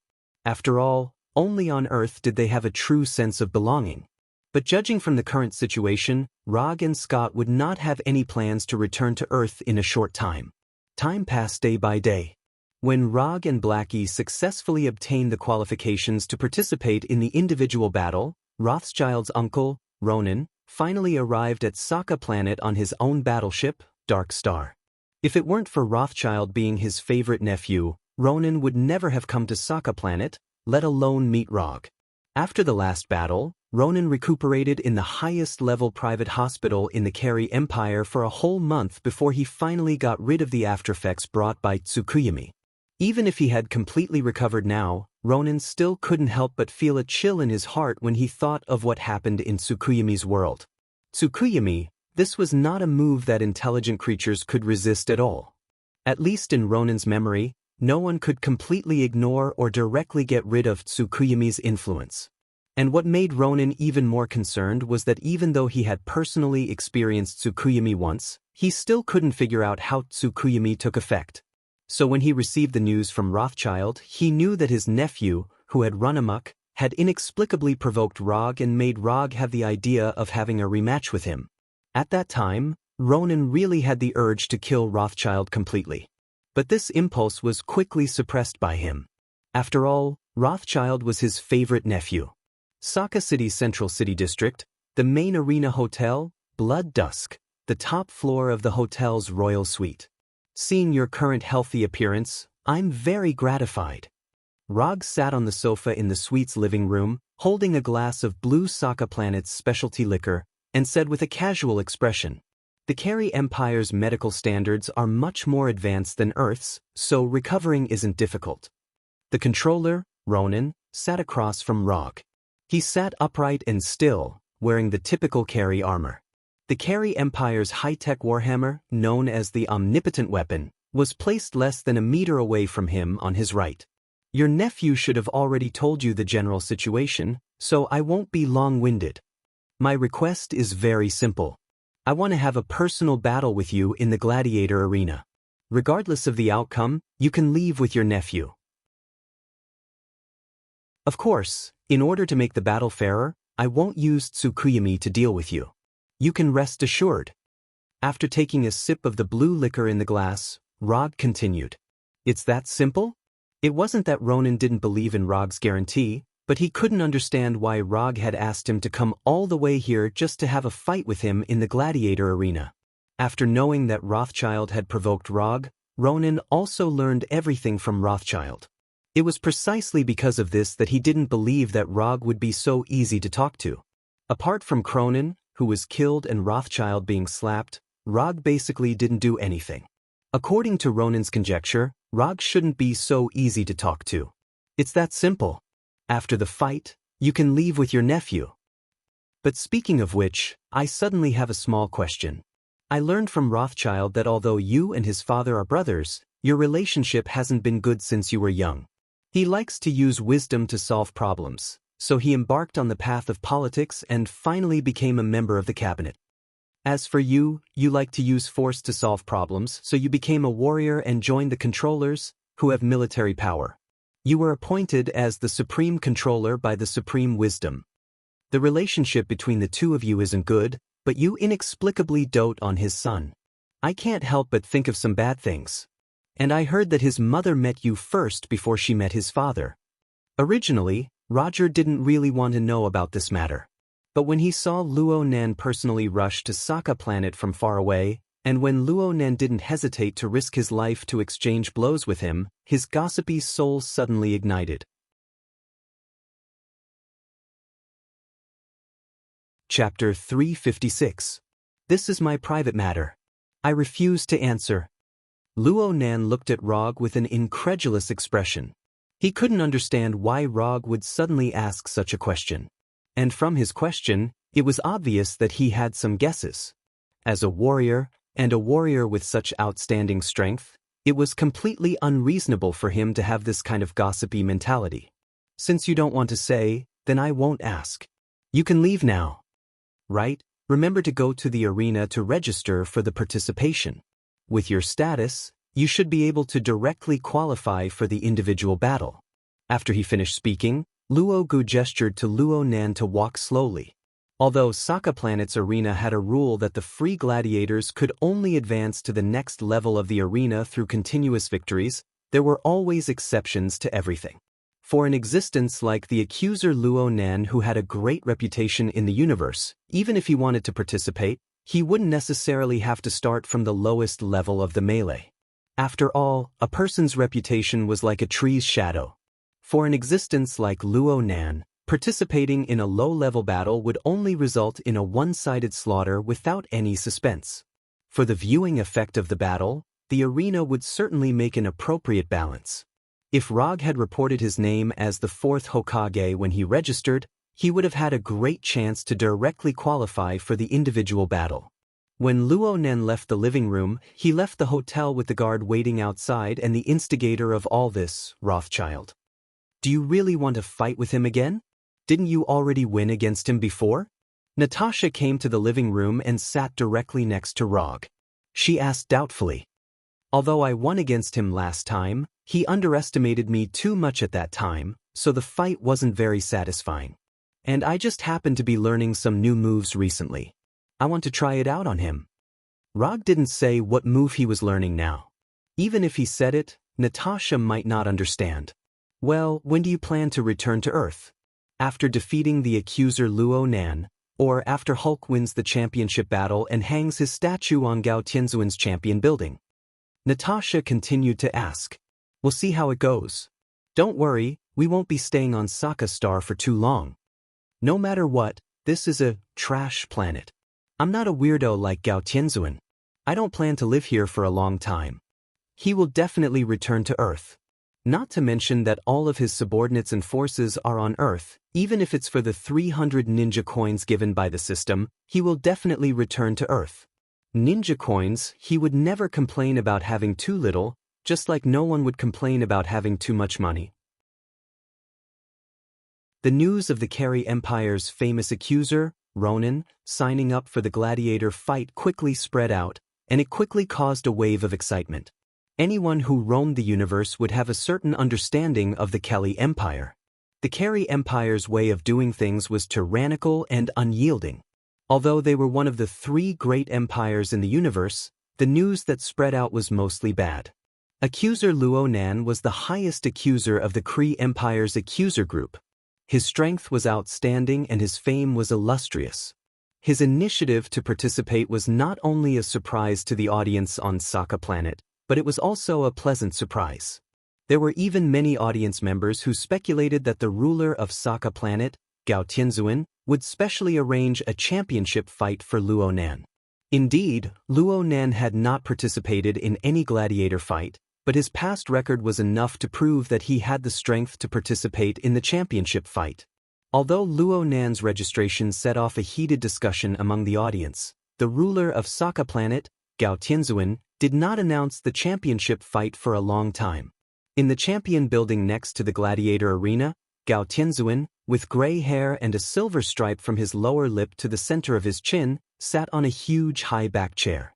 He said to a sturdy female guard wearing armor beside him, "Recently, the strength of the free gladiators who participated in the gladiator fight is very good, especially the world destroyer Hulk. I like him very much." "Understood, I'll arrange for people to catch him." Gao Tianzuan just finished speaking when the female guard with a serious expression said in a serious tone, When did I say I want to catch Hulk? No, no, no, no, I don't want to catch Hulk. I want to arrange a perfect match for him. The accuser who just signed up today seems to be quite good. Gao Tianzuan, who was wearing a gorgeous golden coat, nodded as he spoke, as if to confirm whether his arrangement was correct. However, he soon overturned his plan. Luonan can't do it. His match with Hulk won't be very fair. This will disappoint the audience. Luonan is not suitable, and the other gladiators are not suitable either. Why don't I have a gladiator like Hulk in my hands? This is really sad news. Gao Tianzuan suddenly sighed bitterly when he said this. The tall female guard beside Gao Tianzuan was already used to Gao Tianzuan's muttering and sudden mood changes. By the way, Hulk's companions, the symbiotic demon named Blackie and the earthling named Rog, are not bad. Why don't we arrange for them to have a life and death battle with their companions? Friendship, bonds, companions with deep feelings, and a life and death battle for the glory of victory. The loser will lose his life, and the winner will live a miserable life in regret. This will be a battle that shakes the soul.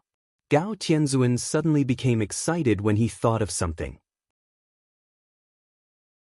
He stood up excitedly and waved his hands wildly.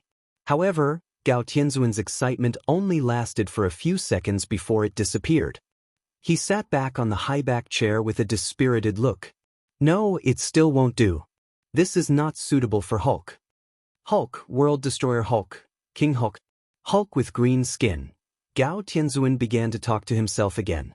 Then, his eyes lit up as he suddenly thought of something. Green-skinned, a man and a woman.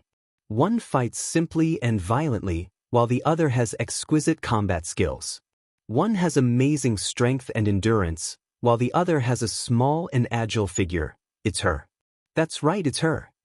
The most dangerous woman in the universe against the craziest man in the universe. A top-level female assassin against a top-level male warrior. This is a fair match for Hulk. After excluding Luo Nan, Blackie, Rog, and the others, Gao Tianzuan finally arranged an opponent for Hulk in the next match. In his opinion, it was an opponent who was evenly matched and could make the gladiator fight the best. The survivor of the Zihu people, the most dangerous woman in the universe, the adopted daughter of the crazy Titan Thanos, Kimura Jean Huberly Ben Titan. Chapter 357. It's estimated that only someone like Gao Tianzuan would think that Kimura would be a match for Hulk. However, the female guard standing next to Gao Tianzuan, the sturdy Topaz, nodded in agreement. It's decided then. Topaz, you go to the underground prison and bring our charming and dangerous female assassin Kimura here.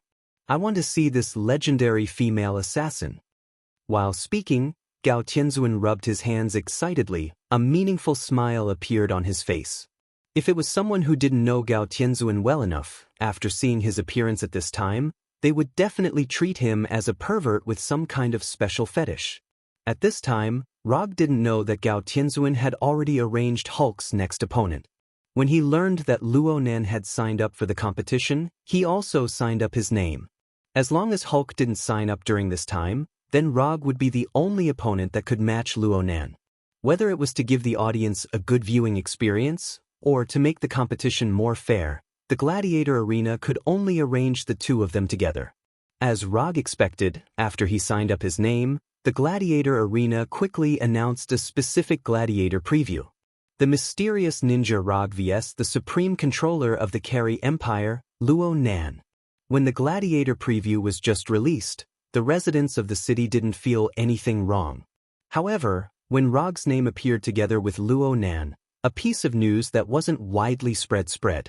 The controller, Luo Nan, had once lost to the hands of the fourth Hokage, Luogu.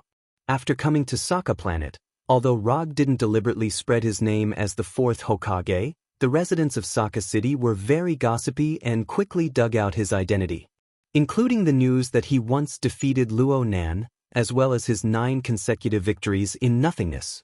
After confirming that the ninja Rog who recently shone in the gladiator arena was the fourth Hokage who once defeated controller Luo Nan, the tickets for the gladiator night were quickly sold out, and the amount of bets on the gladiator night was getting higher and higher. As the time of the gladiator fight got closer and closer, the matter of Rog's dispute with Rothschild on the top floor of the gladiator arena was also dug out by the curious audience. There were even many audience members who deduced the whole process of the matter. Carry Empire's hegemon Rothschild, because he lost the bet, sent people to attack Hulk who had just come down. As Hulk's friend, Rog immediately took action, killing Rothschild's men, and broke into Rothschild's box. Roger taught Rothschild, who didn't know the immensity of heaven and earth, a lesson in the VIP room. He also had Rothschild notify his uncle, Ronan. And so, Carry Empire's Supreme Controller Luo Nen rode his own warship, Dark Star, to planet Sokka. Although the audience members who were exploding with curiosity didn't dig out the situation of Rog and Luo Nan's meeting, they speculated that the two of them had clearly reached some kind of agreement after Luo Nan left the hotel and immediately signed up for the gladiator fight. That's why there was this gladiator fight that attracted so much attention. As more and more inside information was dug out, the audience's enthusiasm grew higher and higher. The individual battle between Rog and Luo Nan that hadn't started yet had a faint momentum of a championship battle. The fourth Hokage Rog's battle to make a name for himself. The controller Luo Nan's battle for revenge. A powerful ninja from the backward civilization of Earth against the supreme controller of the Carry Empire, one of the three great empires in the universe. All kinds of exaggerated gladiator fight titles were passed on one after another. The scalped tickets for the gladiator night also became hard to find, and the price was higher than the sky. Although the news was already in full swing outside, there were even many fanatical audience members who broke into the hotel where Rog was staying, Scarlet Dusk, trying to dig out more inside information from Rog before the gladiator fight. Rog didn't pay attention to what was happening outside. Right now, he was making the final preparations for the gladiator fight. When Rosewood contacted Luo Nan, he exchanged a taijutsu from the system that he should have exchanged a long time ago. Taijutsu, Hashiman Tonku. This was the ultimate taijutsu that Konoha's ninja Mado Dai spent 20 years to develop. By unlocking the chakra channel in the body, he could temporarily obtain a powerful strength. When the Hashiman Tonku is fully opened, he could instantly obtain 10 times the strength of the 5 Kages. The power of the Hashiman Tonku depends on the user's own strength. The stronger the user, the stronger the power obtained after opening the Hashiman Tonku. After opening the 8th gate of death, the user will die due to the exhaustion of his own vitality. Exchange price, 100 ninja coins. When he saw the exchange price, Rog was still a bit hesitant. But after seeing the specially marked sentence behind the exchange icon, he decisively chose to exchange without a trace of hesitation. Because the difficulty of training is too high, when you exchange for the Hashiman Tonku, you can also get the related moves and the training notes of Mado Dai and Mado Gai.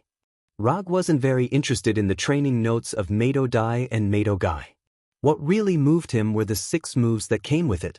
First gate of opening, Outer Lotus, Third gate of life, Inner Lotus, 6th gate of view, Morning Peacock, 7th gate of surprise, Day Tiger, 8th gate of death, Evening Statue, Night Guy.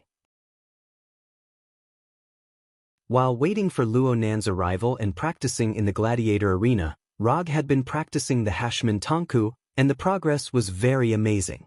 Although it was only less than a week, he had successfully practiced the Hashiman Tonku to the 5th gate of limit, and he also faintly touched the opportunity to open the 6th gate of view. It was also because of this that he didn't leave the hotel even once after Luo Nan left. Even when he signed up for the gladiator arena, he asked Hulk for help. In the empty room, Rog, who was sitting cross-legged on the floor, emitted a light blue chakra visible to the naked eye. Fortunately, Rog had experienced all kinds of extraordinary, overloaded, and exceeding physical training before, and he also had the body of immortal Hashirama that was more than half developed, so the abnormal physical requirements of the Hashiman Tonku weren't really a problem for him. If he was given enough time, such as 1 month or 2 months, he was 100% sure that he could completely master the Hashiman Tonku. But now, what he lacked the most was time. The time of the gladiator arena was set for tomorrow night. If he couldn't smoothly open the 6th gate of view before the gladiator arena, He could only use the power of the fifth gate of limit to deal with Luo Nan. Although opening the fifth gate of limit was enough to give him a terrifying increase in strength, no one would dislike their own strength for being too strong. More importantly, this time, he planned to use physical techniques to win against Luo Nan.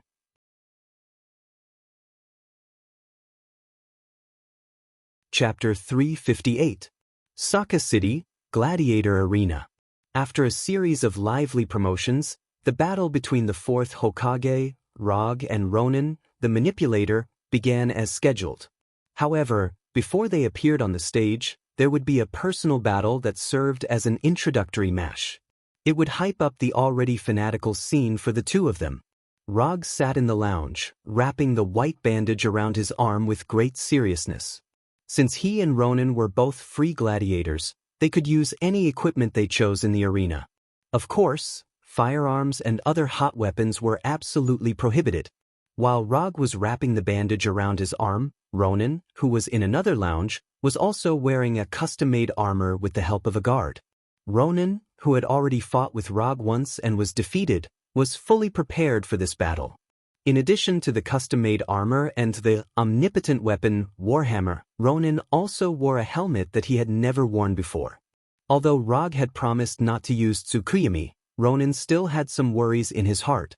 Tsukuyomi's terrifying power only needed to be experienced once, and it would leave an unforgettable memory. If it weren't for Ronin's strong will, he would even consider admitting defeat at this moment. The lounge wasn't far from the arena. Moreover, it was unknown if it was intentional, but the soundproofing function of the lounge wasn't perfect at all. It allowed the gladiators in the lounge to clearly hear the cheers of the audience. After the referee in the arena announced the outcome of the introductory match, Rog and Ronin left the lounge at almost the same time and walked towards their respective gladiator passageways. The exciting introductory match is finally over. I believe that many of the audience can't wait any longer, because the next battle is the ultimate goal of your coming here tonight.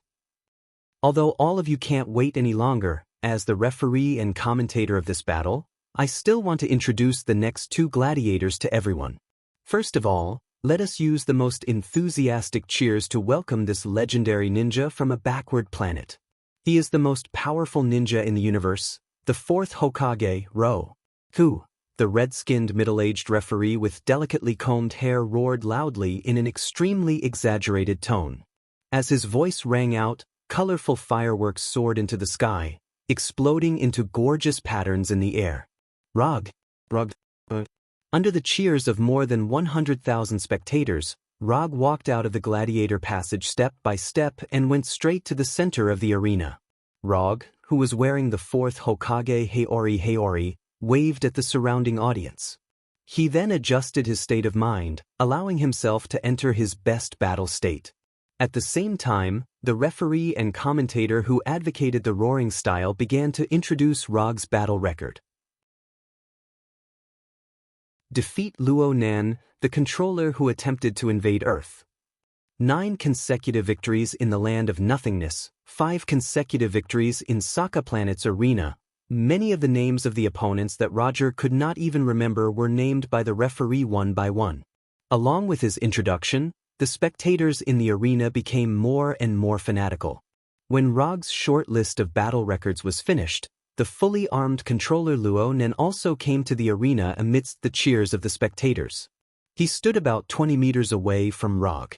Compared to Rog's battle record, Luo Nan's battle record was clearly much better. Of course, this was also related to the fact that Rog had always been active on Earth and did not show his face in the universe. If his battle record on Earth was included, not only would his battle record not be less than Luo Nan's, it would even be richer. Luo Nan, who was holding the universal weapon, Warhammer, did not pay attention to the referee's introduction. His eyes were fixed on Rog as he spoke in a serious tone. Although I still don't understand why you insist on fighting me in the arena, I will let you know that your decision is very unwise. Is that so? I hope your next performance will prove your words. Luo Go could see that Luo Nan had already roused himself to 120%. He was no longer the enemy who was filled with contempt and arrogance from before. This was an enemy who was completely serious. Very good. Very good. Only an enemy like this was worthy of him using the 8 inner hidden gates. When the referee's introduction was completely finished, the bell that represented the beginning of the battle rang. Rog and Luo Nan ran toward each other at the same time. 20 meters passed in the blink of an eye. The unarmed Rog and the warhammer-wielding Luo Nan were facing each other head-on. Body technique, monstrous strength. The physical fitness of the Kree people was much stronger than that of the people on Earth. This was especially true for Luo Nan, who was an outstanding member of the Kree people. His physical fitness was far superior to that of the ordinary Kree people.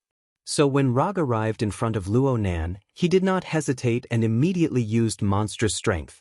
His right fist, wrapped in light blue chakra, was like a cannonball that shot out of the barrel as it attacked Luo Nan's chest.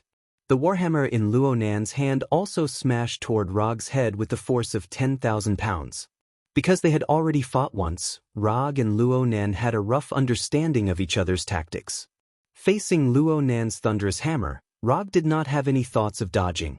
Although his right fist had not yet hit Luo Nan, he was 100% sure that Luo Nan's warhammer would not fall on his head. In a flash, Rog's right fist hit Luo Nan's chest first. Energy shield. Rog's right fist seemed to have hit Luo Nan's chest, but in fact, it only hit the thin layer of energy shield on Luo Nan's chest. Although the energy shield condensed in an instant could not completely block Rog's attack, it could buy a little bit of time. Luo Nan did not condense the energy shield at the beginning because he wanted to let Rog's attack hit him first. In terms of speed, Luo Nan was far from being Rog's opponent. So in order to let Rog obediently enter his attack range, Luo Nan did not hesitate to use himself as bait. The black energy shield instantly shattered and Rog's right fist finally hit Luo Nan's chest. But all of this was within Luo Nan's plan. With the energy shield and armor, Luo Nan smoothly took on Rog's monstrous strength fist. And the warhammer in his hand finally arrived above Rog's head. Although Luo Nan's warhammer was about to smash his head, Rog did not panic in the slightest. Although the warhammer's attack speed was fast, if he wanted to dodge, it would not be too difficult. As long as he was willing to use ninjutsu, he had several methods to instantly escape. But right now, he had no plans to use ninjutsu at all. Sometimes, physical techniques can also do things that ninjutsu can do. First gate, open. Open. The massive amount of chakra in Rog's body instantly erupted. The restriction set by the consciousness of his brain was instantly broken.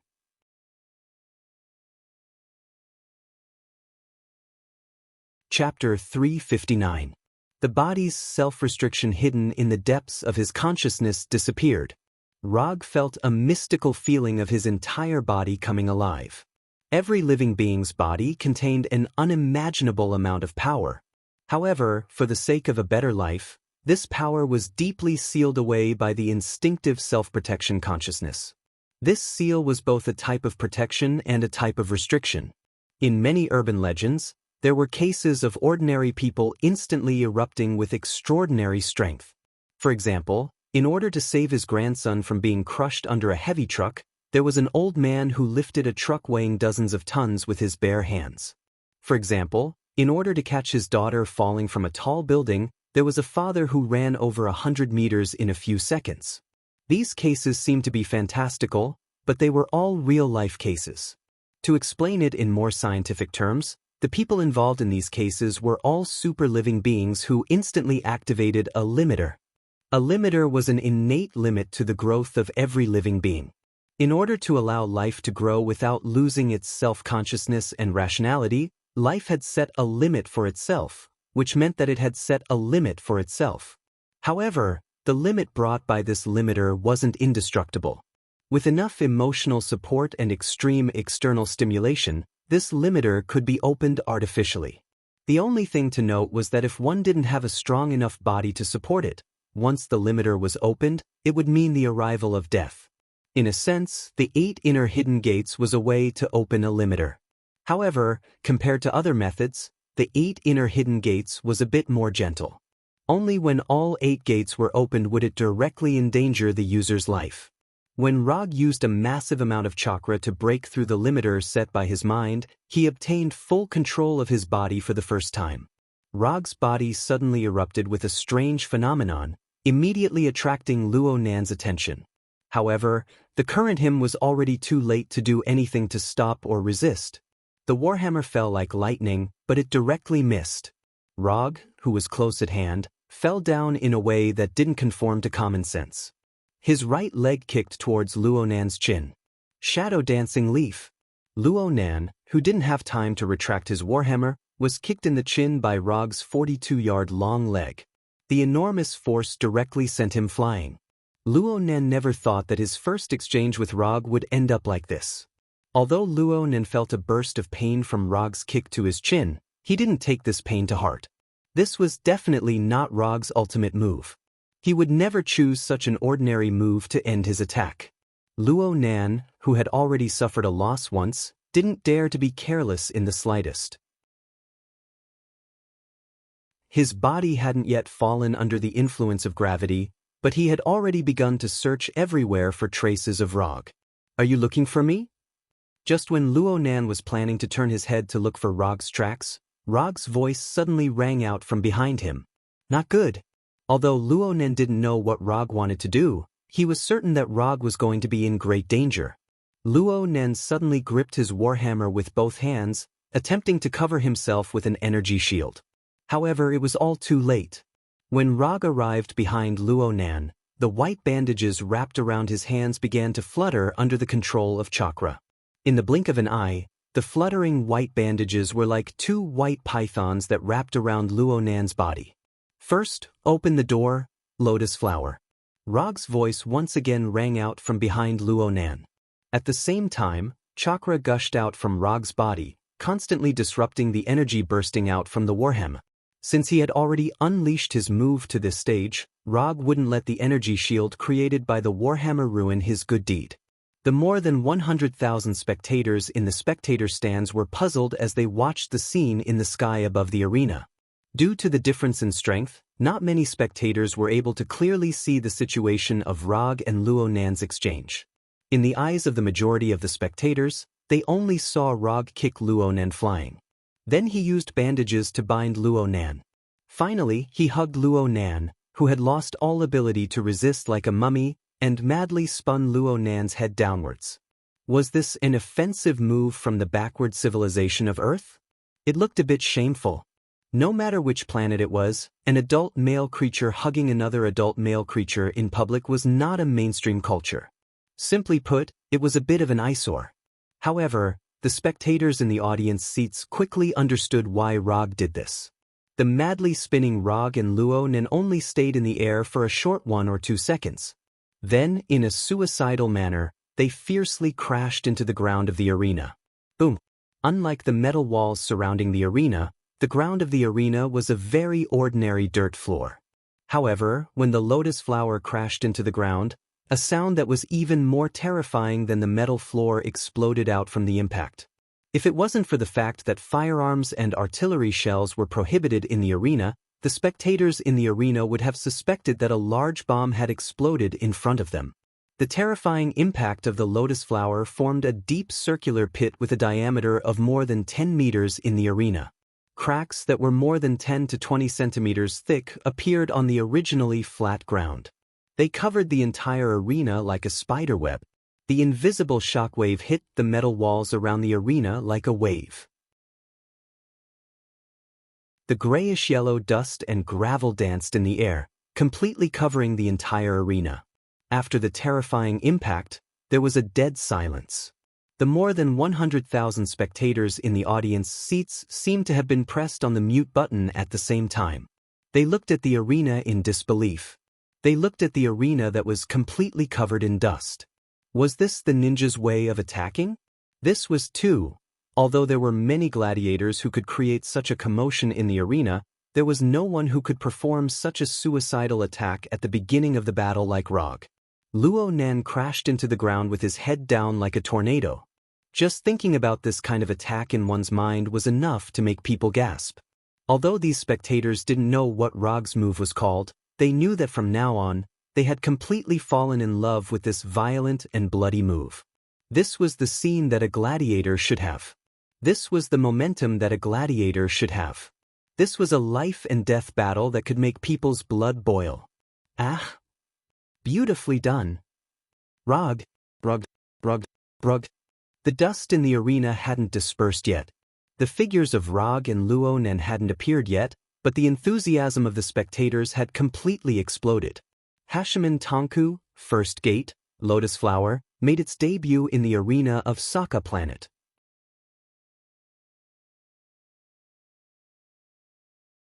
Chapter 360. Not to mention the audience, even Rog himself had completely underestimated the power of the Outer Lotus. The Outer Lotus wasn't a particularly difficult move.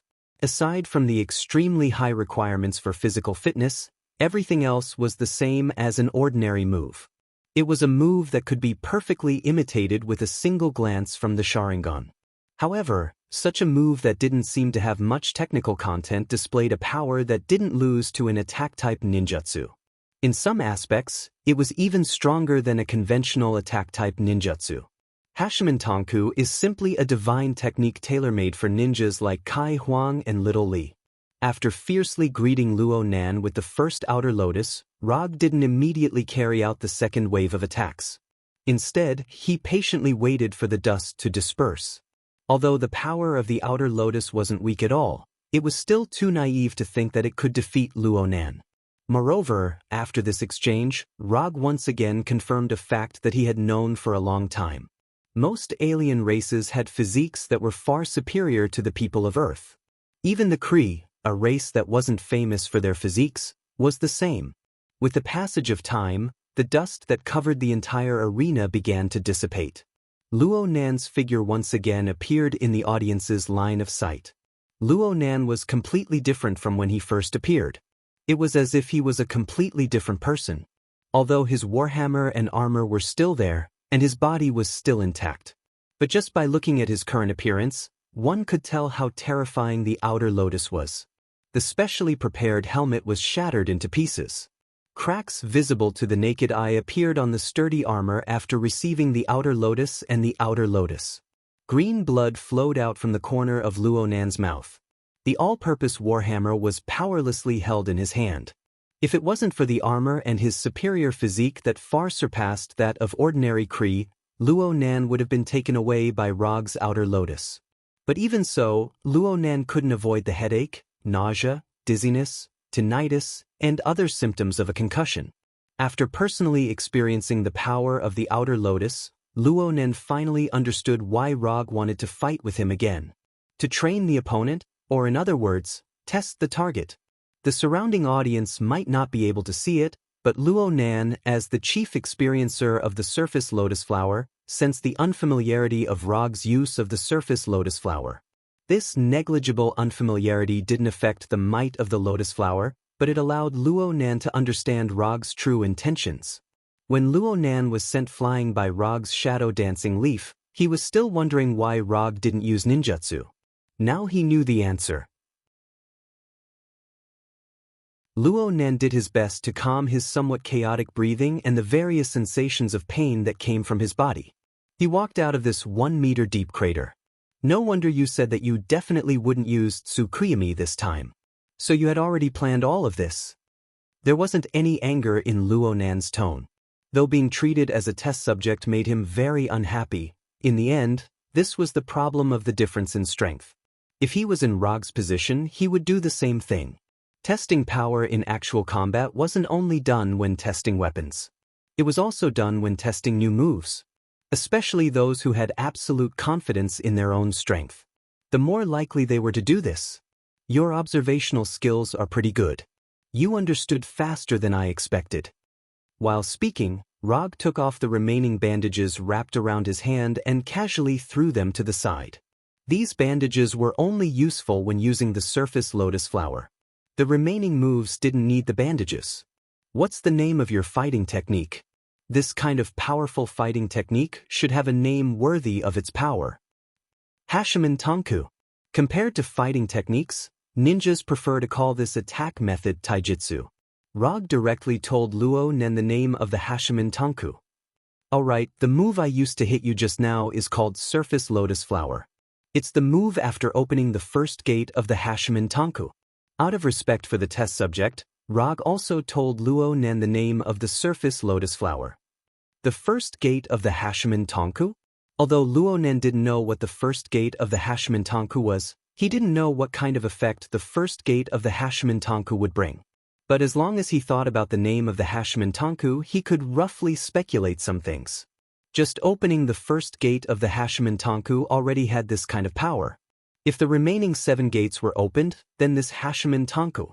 Luo Nen didn't dare to imagine the beautiful scene after all 8 gates of the Hashiman Tonku were opened. Don't worry. I just learned the Hashiman Tonku not long ago, so I haven't completely mastered it. You don't have to worry about what will happen after all 8 gates are opened. Looking at the ugly expression on Luo Nan's face, Rog accurately guessed his worries. Your Hashiman Tonku may be strong, but you won't be able to maintain it for long. I can sense that your physical strength is being consumed at a crazy rate. Luo Nan raised the warhammer in his hand and pointed it straight at Rog. Your observational skills are indeed worthy of praise. However, you've overlooked 2 things. At this time, Rog was like a teacher earnestly instructing a student. He silently extended 2 fingers and spoke neither fast nor slow. First, after opening the first gate of the Hashiman Tonku, my physical strength is indeed being consumed at a rapid rate. However, this kind of consumption won't have any effect on me for a short period of time. Rog didn't cultivate the immortal body for nothing. The immortal body didn't just bestow upon him a terrifying amount of chakra. The immortal body was a powerful special physique. How could it be lacking in the basic attributes of strength, speed, endurance, and so on? These basic attributes weren't the focus of the immortal body's enhancement, but this didn't mean that the immortal body didn't have this aspect of enhancement. Second, the second gate of the Hashiman Tonku, the gate of healing, can perfectly solve the situation of rapidly consuming physical strength. For example, like this.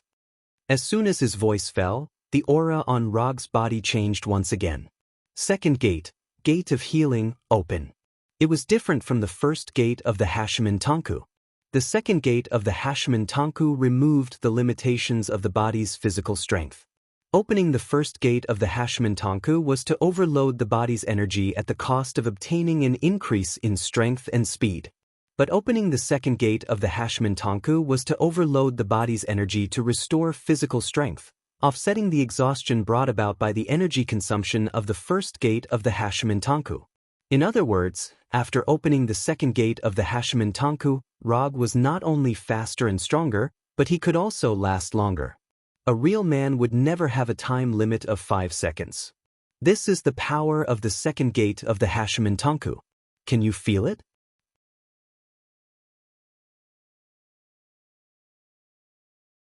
Chapter 361. Looking at the playful expression on Rog's face, Luo Nan silently clenched the warhammer in his hand. His mood suddenly sank to the bottom. He originally planned to drag the fight into a long war of attrition, using time to wear down Rog's 8 inner hidden gates. But he never thought that the second gate of the 8 inner hidden gates, the gate of healing, would cause his plan to fail completely before it could be implemented. After returning to the Empire, he needed to have a good talk with Rothschild. Luo Nan silently made a decision in his heart. The universe was so big, no one knew how many powerful existences were hidden in the universe. If it was within the Carey Empire's control, then it would be fine. But Rothschild was someone who couldn't stay idle. With his style of doing things, if he continued to be arrogant and despotic, then sooner or later he would provoke a powerful existence that he couldn't afford to provoke. Luo Nan spoiled Rothschild, so he hoped that Rothschild could live on safely and not die on some planet at such a young age. After the fight, this planet Earth will become famous in the universe. Of course, you will be the same. Luo Nan said to Rog in an incomparably serious manner as he threw all thoughts that had nothing to do with the fight to the back of his mind. Although Earth's technology wasn't very advanced, as long as Earth had an existence like Rog, then Earth's status in the universe wouldn't be low. Powerful existences could not only establish their own prestige in the universe, but they could also make their planet famous. No matter how backward the planet was, as long as there was a powerful existence on the planet, then the planet would become a high-level civilization in the universe. Although this didn't seem scientific, in the universe where strength was paramount, this was a rule that had been passed down for countless years. Although this will make me feel like I'm stepping on you, but to be honest, I'm looking forward to that scene. Don't worry, I won't kill you since you're doing your best to cooperate with me to test the 8 inner hidden gates. As soon as his voice fell, Rog disappeared. Although opening the second gate of healing could offset the exhaustion brought by opening the first gate. But there was always a time limit. The current Rog was overloading his body's energy. The instant Rog's figure disappeared, Luo Nen didn't hesitate at all. He immediately urged his warhammer to construct one energy shield after another around himself. Luo Nan's choice seemed a bit cowardly, but this was already the best choice he could make. Whether it was strength or speed, he was far inferior to Rog, who had opened the 8 inner hidden gates. If it weren't for the fact that he was still holding the useless weapon in his hand, he would have already admitted defeat. Pitch-black energy shields of various sizes continuously appeared all around Luo Nan. Soon after, they shattered like glass.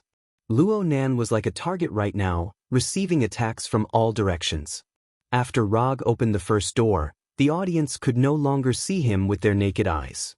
When he opened the second gate of healing, it was as if he had completely disappeared in the eyes of the audience. The pitch-black energy shields shattered one after another, and sonic booms rang out in the arena one after another. Although Rog's figure could not be seen at all, the audience's frenzied cheers did not weaken at all. Instead, they became more and more intense with the sound of the sonic boom. The third door, Life Gate, open. After crazily attacking Luo Nan like a Gatling gun for more than 10 seconds, Rog opened the final safe zone of the 8 inner hidden gates, the third gate. With the opening of the third gate of life, Rog's figure once again appeared in front of the audience. Although Luo Nan and the audience didn't know the effects of the third gate of life, the same thought appeared in their minds when they saw Rog's body turn completely red and emit green chakra. Rog had been strengthened once again. The opening of the third gate of life meant that Rog had met the minimum requirement to use the inner lotus. However, since he had already opened the third gate of life, he had no intention of using the inner lotus for the time being. The third gate of life was only the bottom line for Lianhua to use. It did not necessarily have to be used at the third gate of life. What the third gate of life could fulfill, the fifth gate of limit could also fulfill, or even better. The fifth gate, stop gate, open. A few seconds after the third gate of life was opened, Rog took the opportunity to open the fifth gate of limit. An unimaginable amount of chakra gushed out from Rog's body. It was like a surging river after a dam burst, flowing through the chakra meridians in his body. If it wasn't for the immortal body that he inherited from Hashirama and the immortal body's development to a certain degree, the opening of the fifth gate of limit would have been enough to leave an invisible injury in Rog's body. Accuser Luo Nan, don't let me down. This was the first time Rog had opened the fifth gate of limit, so he wasn't too sure what kind of attack power he could unleash at this time. Although he had just said that he wouldn't kill Luo Nan, he couldn't be blamed if Luo Nan failed to live up to his expectations. Unlike the opening of the previous gates, Rog didn't dare to waste any time after opening the fifth gate of limit. He immediately attacked Luo Nan. Luo Nan could feel the changes in Rog and knew that his next attack would be even more terrifying than before. But he still could only stand in place and wait for Rog to take the initiative to attack. After Rog opened the second gate of healing, Luo Nan was unable to keep up with Rog's speed. And Rog, who had opened the fifth gate of limit, seemed to have disappeared into thin air from Luo Nan's perception. Right now, Luo Nan could only barely determine Rog's attack trajectory based on the ground that was stirred up by Rog's movements. There's only one chance. Steady. Don't panic. Don't panic by any means. Luo Nan, who had extremely rich combat experience, was like a new recruit that had just stepped onto the battlefield. He silently reminded himself in his heart. Although Luo Nan had already fallen into an absolutely disadvantageous situation, he still had a sliver of a chance to resist. A final chance to resist. Time Shift Domain. This was the most powerful killing move of the omnipotent Warhammer. It was also Luo Nan's only trump card. Speaking of which, it was quite ironic. Time Shift Domain was clearly a powerful killing move. But in front of Rog, this incomparably powerful killing move was reduced to a defensive skill every single time. It was like this before on the Kree warship, and now it was like this in the arena. Although this was only his second time fighting with Rog, Luo Nen discovered that he actually didn't have the upper hand even once. To the famous Supreme Manipulator, this was undoubtedly a sad piece of news. Luo Nen used Time Shift Domain as his final trump card. Of course, Rog was also on guard against this trump card of his. Having already experienced Time Shift Domain once, how could he possibly forget this trump card of Luo Nan's? The fifth gate of limit, Lotus Flower. After moving to the direction of his chosen attack, Rog used this ultimate body technique that he should have used at the third gate of life.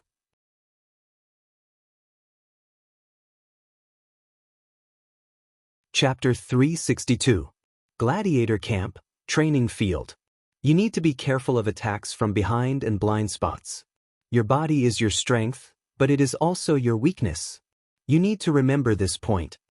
In this training field that was not much smaller than the gladiator arena, Rog was in the middle of giving Hulk a temporary special training. 3 days had already passed since his fight with Luo Nan. The result of the fight was easy to see. He won. Luo Nen wasn't able to block the lotus flower of his fifth gate, the gate of limit.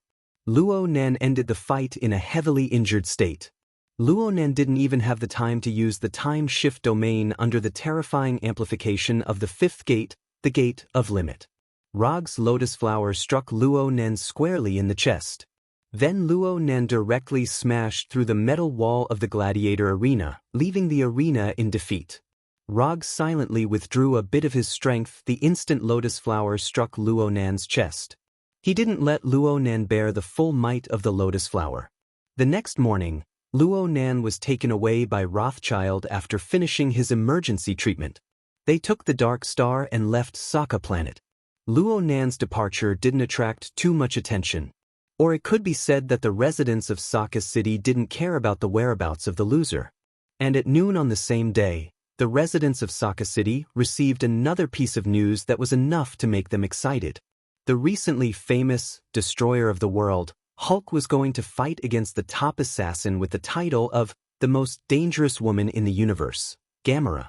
And the time of the fight was tonight. This was also the reason why Rog was in the gladiator camp's training field today to give Hulk special training.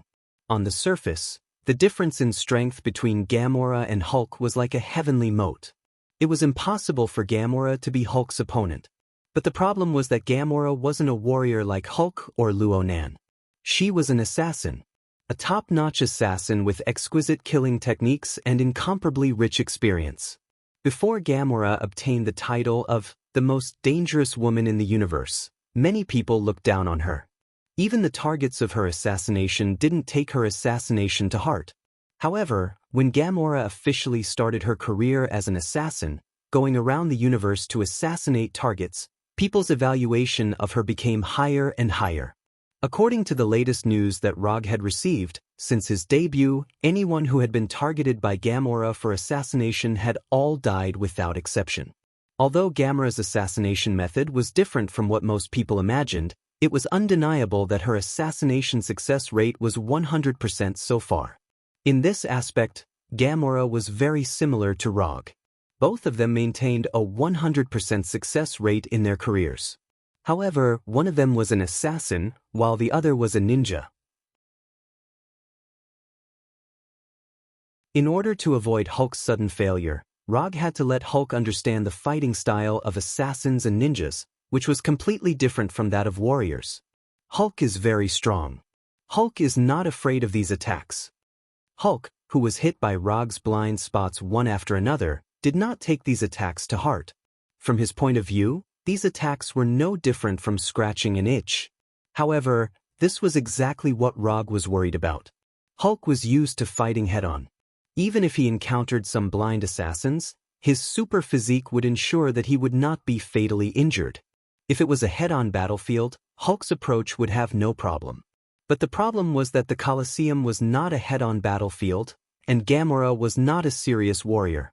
If it wasn't for the prohibition of firearms and other hot weapons in the Colosseum, as well as inhumane poison gas and biochemical attacks, Rog was even certain that Gamora would have set up all kinds of deadly traps in the Colosseum. No, you should be afraid of these attacks. No matter how strong your body is, there are still many weak spots. For example, these places. As soon as he finished speaking, Roger circled behind Hulk and launched a combo attack on his ears and eyes while Hulk couldn't see him at all. Rog didn't intend to completely blind or deafen Hulk, but even so, when he changed the attacking parts to the eyes and ears, Hulk still felt what is called the natural weakness of creatures. If it weren't for taking care of Hulk's dignity, Rog wouldn't even mind letting him experience Konoha's secret taijutsu, Millennium Kill. It hurts. You hurt Hulk. He didn't know why, when Hulk, who was more than 2 meters tall and strong, suddenly said this sentence. Rog felt that the style seemed to have become a bit wrong. Otama Rasengan. Rasengan. Rasengan. In order to make this seemingly deviated style return to normal, Rog's right hand condensed an Otama Rasengan with a diameter of 1 meter and hit it hard on Hulk's thick and broad back. Boom. Hulk, who was rubbing his ears, had no time to make any defense. His whole body flew out like a baseball hit and then fell heavily to the ground, raising a cloud of dust. If you don't get serious, you won't be able to eat anything from now until the start of the gladiator fight. To deal with Hulk, who was similar to a naughty child, sometimes it was necessary to use some seemingly childish behavior. After being warned by Rog, Hulk reluctantly got up from the ground and continued the special training tailored for him by Rog. Time passed little by little, and when night began to fall, Hulk finally ended this special training that was completely out of his fighting style. He enjoyed a super large dinner that was heavier than Rog's weight. Ladies and gentlemen from different planets, I'm your most familiar old friend Joe. Yes, tonight's high-profile individual battle will still be me as the commentator and referee. Now, let me see your excited hands. It was the middle-aged man who was responsible for commentating Rog and Ronin. But this time, the audience at the scene was not willing to cooperate with him. After a somewhat awkward silence, the exaggerated Joey began to introduce the two gladiators in tonight's individual battle. Hulk was the first one to appear. When he arrived at the gladiator arena wearing a pair of elastic special shorts with a look of excitement, the originally dull gladiator arena instantly erupted into cheers. There was no need for Joey to introduce Hulk's battle record. Every audience knew it in their hearts. He was different from Luo Nan, the controller, who had already made a name for himself. Hulk only gradually made a name for himself after arriving on Sokka Planet. In other words, Hulk walked step by step under the gaze of the audience. After Hulk appeared on the stage, it was naturally the turn of his opponent tonight, Gamora. However, when Gamora, who was wearing a slim leather jacket, walked out of the gladiator tunnel, there was a burst of curses and boos in the arena. At this time, Rog still booked a VIP box on the top floor of the arena. Unlike the crazy curses and boos of the audience, when Gamora walked out of the tunnel, Rog's face showed an incomparably serious expression. The most dangerous woman in the universe, the top assassin, the cold-blooded butcher, the lackey of Thanos' overlord, the inhumane Zeobali, Gamora had a lot of unpleasant nicknames, but what really made Rog care was not these nicknames, but her status. In other words, her position in Thanos' overlord's heart.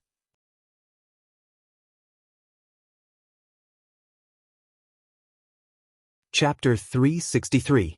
On the surface, Gamora is just one of Thanos' adopted daughters, and she is his top assassin. This is the view of many people, and the other forces in the universe basically only know this. But Rog is different. He is a traveler, and he knows a lot of things that others don't know. Perhaps even Gamora herself doesn't realize how important she is in Thanos' heart. Soul Gem, one of the 6 Infinity Stones, is the only Infinity Stone that needs to be obtained by sacrificing the soul of a loved one. Rog has always known where the Soul Gem is, but he has never thought about the Soul Gem. The reason is simple: he doesn't have a true love at all. And even if he has a so-called true love, he will never sacrifice the soul of his loved one to get the Soul Gem. Thanos can get the Soul Gem by sacrificing Gamora, which is enough to prove Gamora's position in Thanos' heart. In addition, Rog also remembered a particularly small detail, a small detail that even Gamora herself didn't notice. Gamora hates Thanos' flagship spaceship Temple 2 and everything on it. Especially in the second temple, the chair that represented the supreme power of Thanos. Thanos has always hoped that Gamora can inherit his position, and that Gamora can sit on this chair that represents power and status after himself. However, after Gamora expressed her refusal, Thanos did not force her once. Because Gamora doesn't like that chair, in front of Gamora, Thanos would rather sit on the stairs under the chair than make Gamora unhappy. Although this seemed a bit outrageous, Thanos' overlord really did it, and he did it very casually. Gamora may not be willing to admit that Thanos is her father, but Thanos really treats her as his own daughter. Compared with Nebula, who is also an adopted daughter, it can be seen how much Thanos favors Gamora. This is also the reason why Nebula has been hostile or jealous of Gamora before she completely woke up. Get your equipment ready, it may not be peaceful tonight. Rog, sitting on the sofa, silently reminded Natasha, Ant-Man Scott, and others. What's wrong? Is there something wrong? Natasha asked doubtfully. I don't know for the time being, but there's no harm in getting ready first. Although Rog doesn't know how Gamora fell into the hands of Gao Tianzuan, his intuition tells him that Thanos will never let his beloved adopted daughter become a slave gladiator for Gao Tianzuan and the residents of Sokka Star. And as time passes, this feeling becomes more and more obvious. He even suspects that Thanos' men, or Thanos himself, are hidden in the audience below. Okay. Looking at Rog with a serious look on his face. The wine-red-haired Gamora arrived at the center of the arena amidst the boos and curses of the audience. She sized up her opponent for the night. Like Hulk's, Gamora's skins. But Hulk's is SSSSSSSS.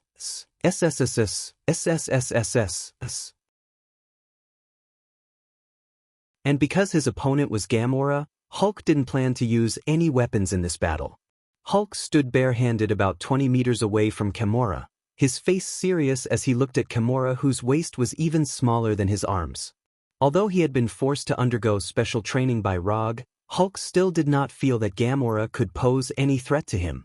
I can kill an opponent with such thin arms and legs with one punch. Hulk silently made a judgment in his heart. Although he thought so, Hulk did not intend to kill Gamora. Women would always receive some preferential treatment, especially beautiful women with curvy figures. In Hulk's opinion, Gamora, with her green skin and wine-red hair, was much more beautiful than the women on Earth. Gamora's green skin just happened to hit Hulk's aesthetic point. Hulk didn't know why, but after seeing Gamora, he suddenly thought of what Rog and Natasha had told him, the so-called gentlemanly demeanor. Hulk likes you. Hulk doesn't want to hurt you. Just admit defeat. After a few seconds of silence, Hulk suddenly said, Like me? Hulk's sudden words made Gamora a little stunned. As a top assassin and a female assassin, Gamora was very good at using her feminine advantages. She also knew what kind of charm she had. Gamora had heard a lot of disgusting or strange confessions, many of which she had heard from her assassination targets. But after hearing Hulk's words, especially after seeing Hulk's sincere expression without any lust, a strange feeling welled up in Gamora's heart. This big guy's mind is still underage, right? The audience in the auditorium originally thought that they would see a bloody battle tonight, but the development of things completely exceeded their expectations. Although they couldn't hear the conversation between Hulk and Gamora, they could see that Hulk had no intention to fight at all. Not only were the audience in the auditorium puzzled, but even Gao Tianzuan, who was sitting in his exclusive box, was also puzzled. This is not right, this is not the script's arrangement. Gao Tianzuan single-handedly planned tonight's battle script, but he now found that the plot he planned was already showing signs of collapse before it even began. No, it can't go on like this. The arena of Sokka Planet absolutely won't allow such a boring plot to play out. Gao Tianzuan waved his hand at the female guard Topaz next to him, wanting to take the scepter in Topaz's hand that looked like a candied hawthorn. The ruler of Sokka Planet, Gao Tianzuan, was going to take action himself. However, before Gao Tianzuan could take the unconventional scepter, a giant castle-like spaceship flew over the arena, covering the night sky like a black cloud. Sanctum number 2, this was Thanos Lord's flagship, Sanctum number 2. It really appeared. Looking up at Sanctum number 2 that covered the night sky, a smile appeared on Rog's face. Since Sanctum No. 2 was here, it was impossible for Thanos Lord, who was known as the Mad Titan, to be absent. Sure enough, when Sanctum number 2, which was far larger than other spaceships, arrived above the arena, a bright white transmission beam shot out from the bottom of Sanctum number 2, like a bridge of light descending from the sky to the middle of the arena. With the descent of the transmission beam, a huge figure more than 2 meters tall slowly walked out of the light beam. It was a simple yet intimidating set of armor that was blue and gold in color. The 2-meter-long double-edged broadsword still had lines of blood that had yet to solidify flowing down the broadsword.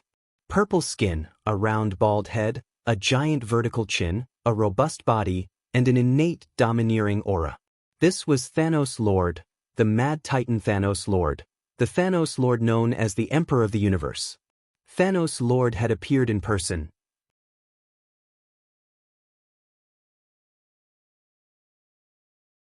Chapter 364. For others, intervening in the battle before the outcome of the battle has been decided is a direct slap to the face of the ruler of Sokka planet, Gao Tianzuan. But for Thanos Overlord, this slap is a slap in the face. There is no need to worry about it. Gao Tianzuan has an almost infinite lifespan. It is said that he also has a variety of powerful abilities and is a member of the Universe Elders Council. Although not many people have seen Gao Tianzuan in action, from the fact that he built Sokka planet and turned it into a gladiator planet that is not controlled by any civilization, one can know that he is more unfathomable than he looks on the surface. A person without much strength can't become the ruler of Sokka planet, let alone build his own private kingdom here. Normal people wouldn't slap Gao Tianzuan's face in Sokka planet, especially in the arena where more than 100,000 spectators gathered. But Thanos Overlord is not a normal person. If Thanos Overlord was a normal person, he wouldn't have come up with a crazy plan to destroy half of the life in the universe and carry it out. Natasha, if a fight breaks out later, the 3 of you go back to the hotel directly. I will take Hulk back.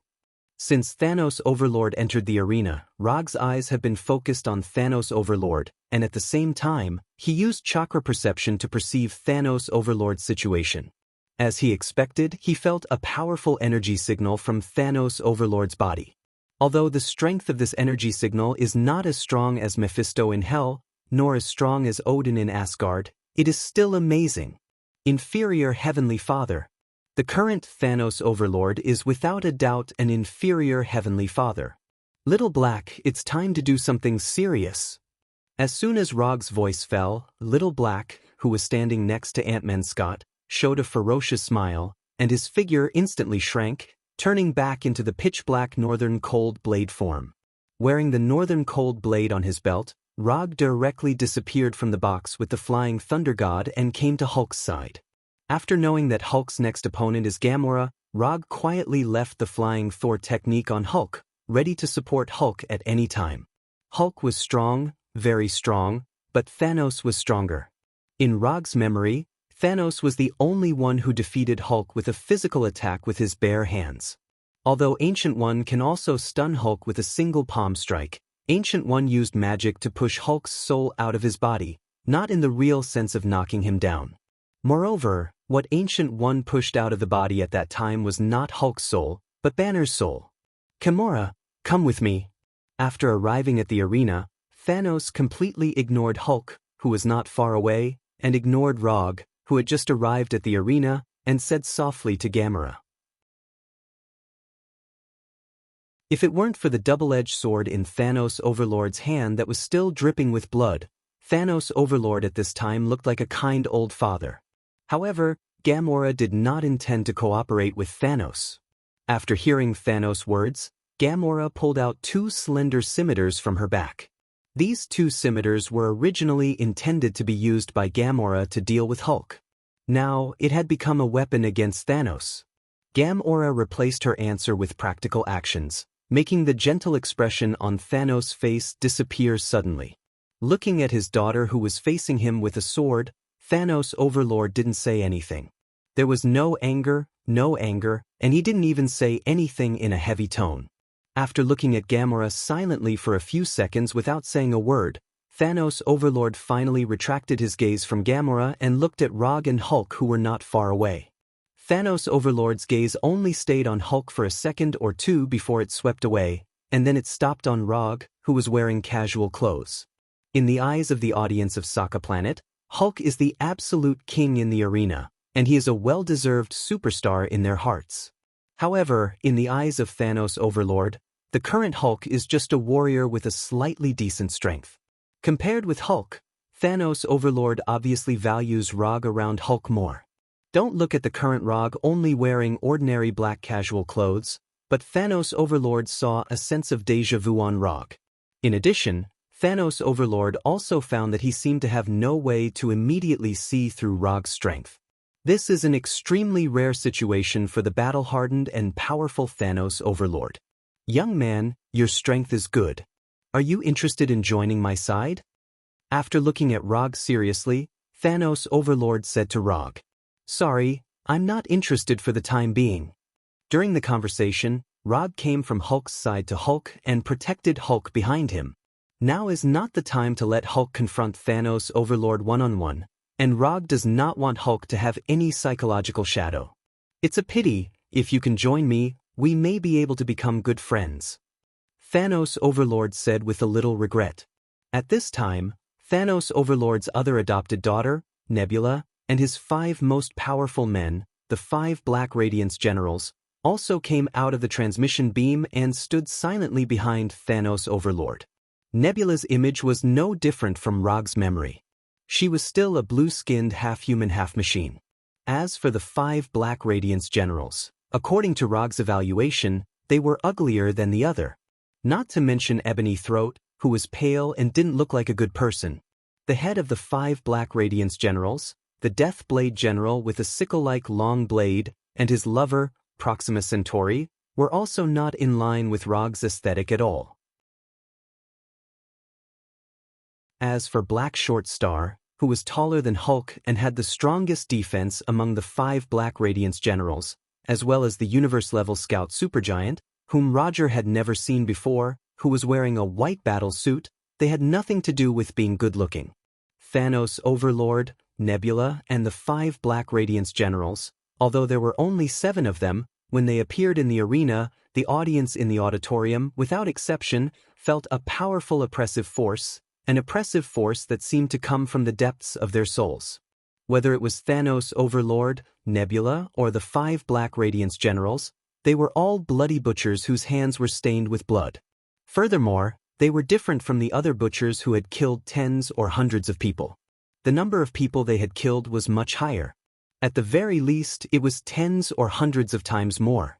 For a super fierce person like Thanos Overlord, his killing unit was calculated in planets. Slaughtering an entire civilization or planet, for others, was just a description. But for Thanos Overlord, it was a real bloody record. Of course, under normal circumstances, Thanos Overlord would kill half of them and leave the other half alive. He didn't often do things like completely slaughtering the life of an entire planet. It's fine if we become friends, but if you know what I'm planning, you'll want to skin me alive and pull my tendons out.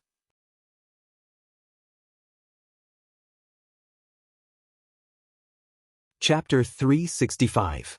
Rog's answer quickly aroused the dissatisfaction of the 5 Black Generals and Nebula. Although Thanos didn't say anything, he couldn't help but frown slightly after hearing Rog's answer. He didn't know if it was his own illusion, but Thanos always felt that Rog knew a lot of secrets related to himself. This kind of feeling of being completely seen through made him very uncomfortable. "You know me very well?" After thinking for a few seconds, Thanos asked in a domineering tone as usual. "I don't dare to say that I know you very well, I can only say that I know a little bit." Although Thanos didn't deliberately release his powerful momentum, it was difficult for ordinary people to keep calm in front of a powerful and famous person like him. But just like Thanos wasn't a normal person, Rog wasn't an ordinary person either. If Thanos was a powerful madman, then Rog was the same as him, a madman with amazing strength. The only difference was that the craziness of the two of them was a little different. Your Excellency, I hope to teach this kid who doesn't know the immensity of heaven and earth a lesson for you.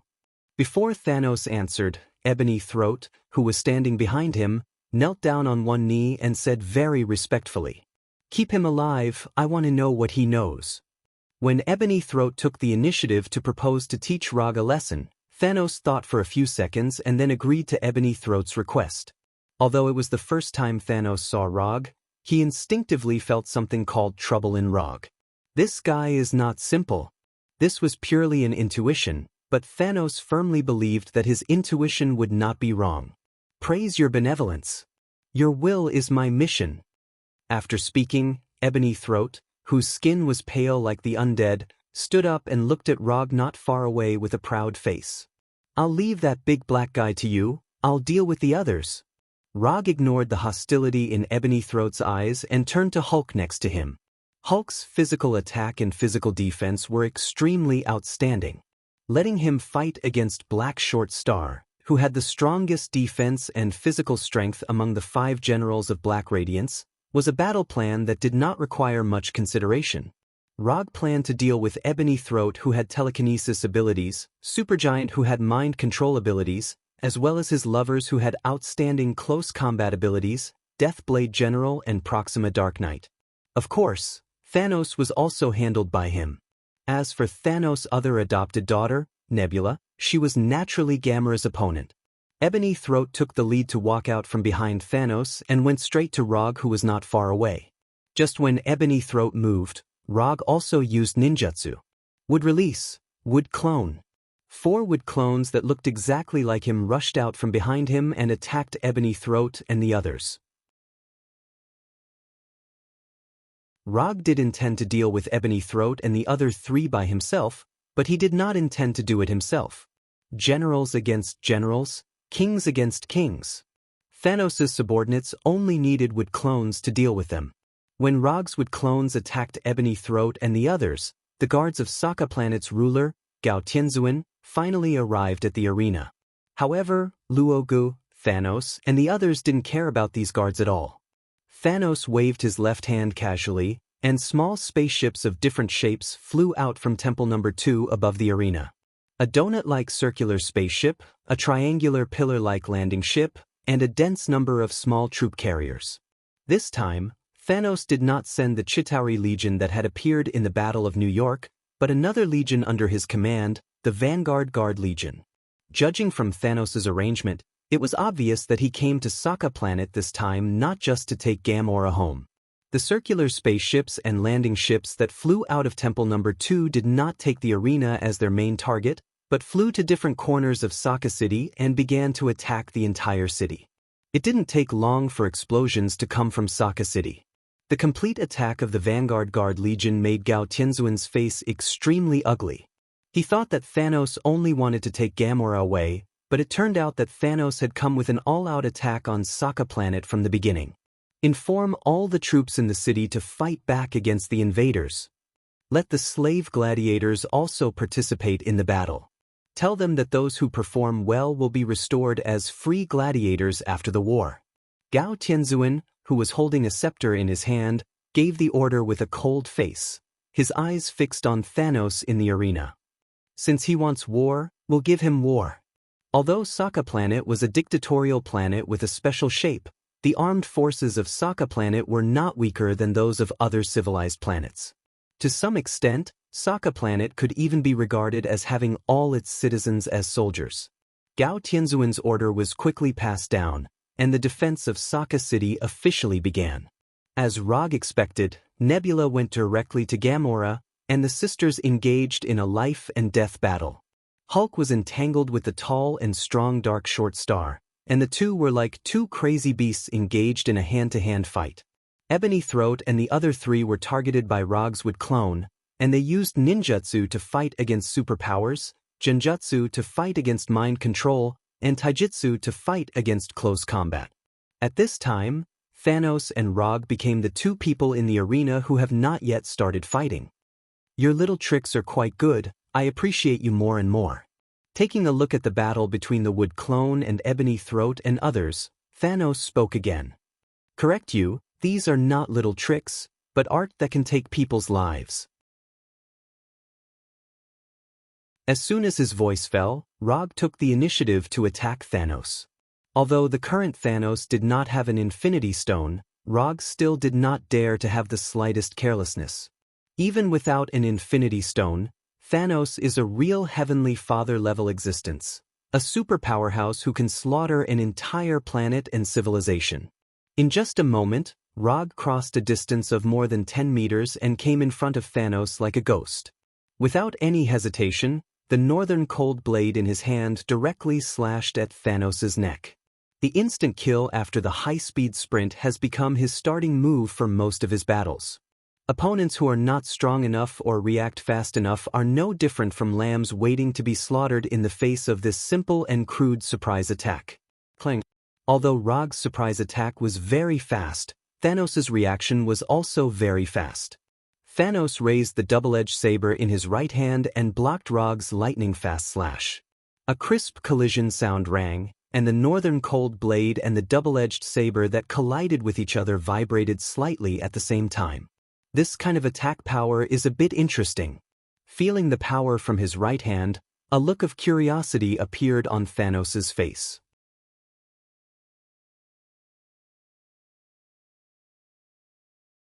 Chapter 366.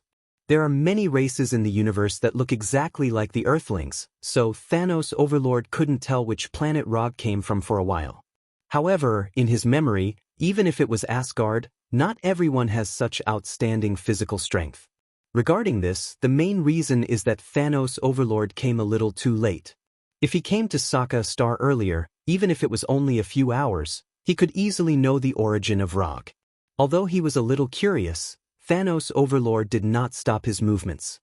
Thanos Overlord's right wrist gently turned, and the 2-meter-long double-edged sword with amazing weight turned in a direction extremely flexibly, slashing diagonally from top to bottom. If he was cut, with Rog's current physique, cutting him in half would be his best ending. Although Rog didn't know who helped Thanos Overlord build such a domineering weapon, he knew that the double-edged sword in Thanos Overlord's hand had a super attack power that could cut through vibranium shields.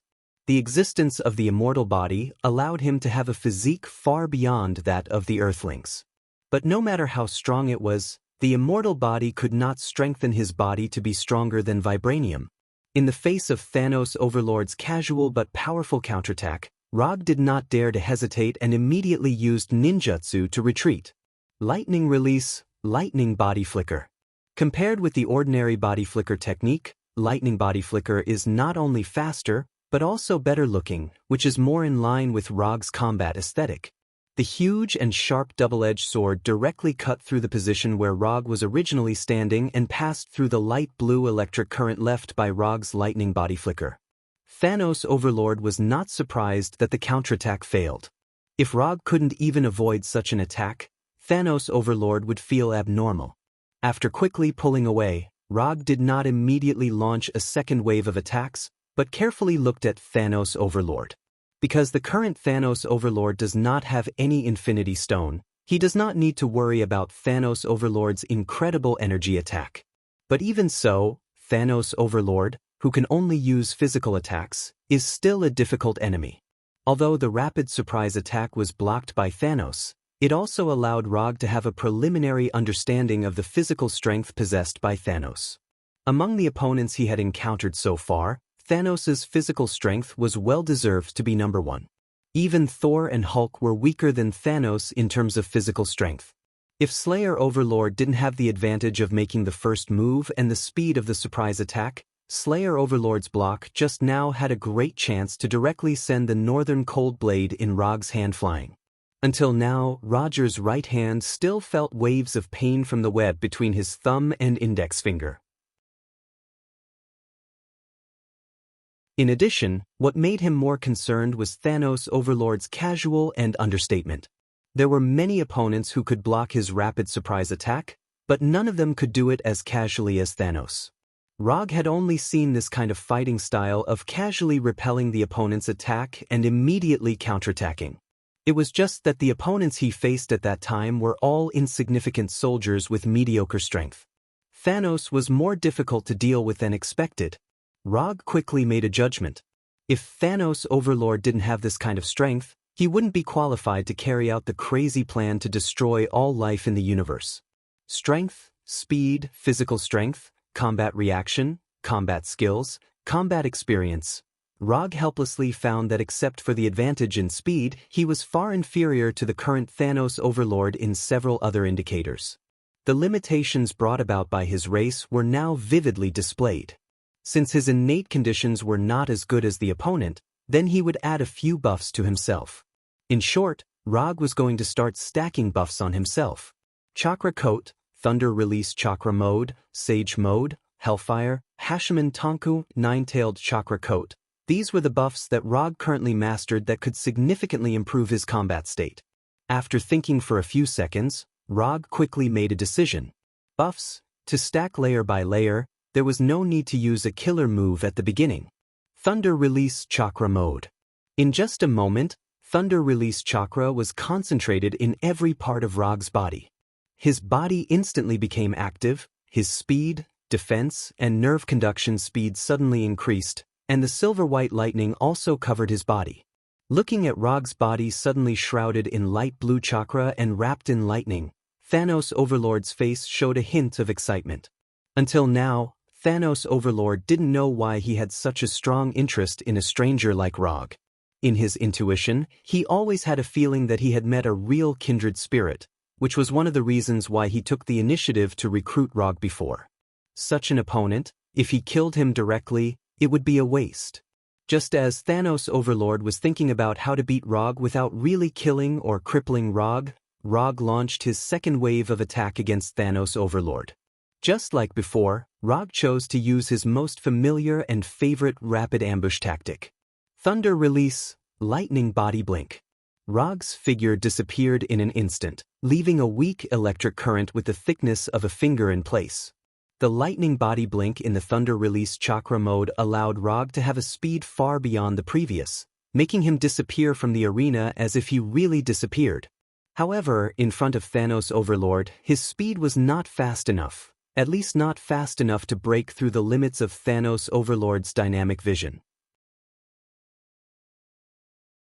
At the moment when Rog disappeared, Thanos Overlord, who was holding a double-edged saber, took a step forward with his left leg, and the double-edged saber in his right hand slashed out. Clang! The northern cold saber in Rog's hand once again collided with Thanos Overlord's double-edged saber. But this time, it was Thanos Overlord's double-edged saber that took the initiative to hit Rog's northern cold saber. A huge force was transmitted directly through the northern cold saber to Rog's right hand, making his right hand slightly numb. However, at the moment when the northern cold saber collided with the double-edged saber, his empty left hand pulled out the flying Thor kunai that had not been used for a long time, and threw the flying Thor kunai directly at Thanos Overlord.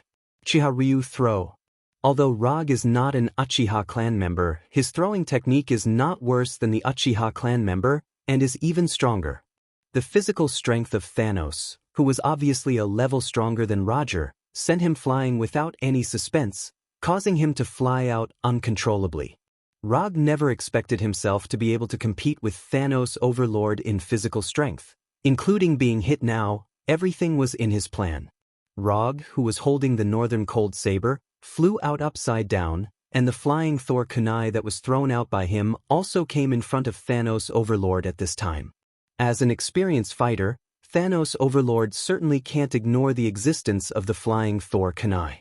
He only slightly tilted his neck and avoided the flying Thor kunai that was like a bullet. Is that all?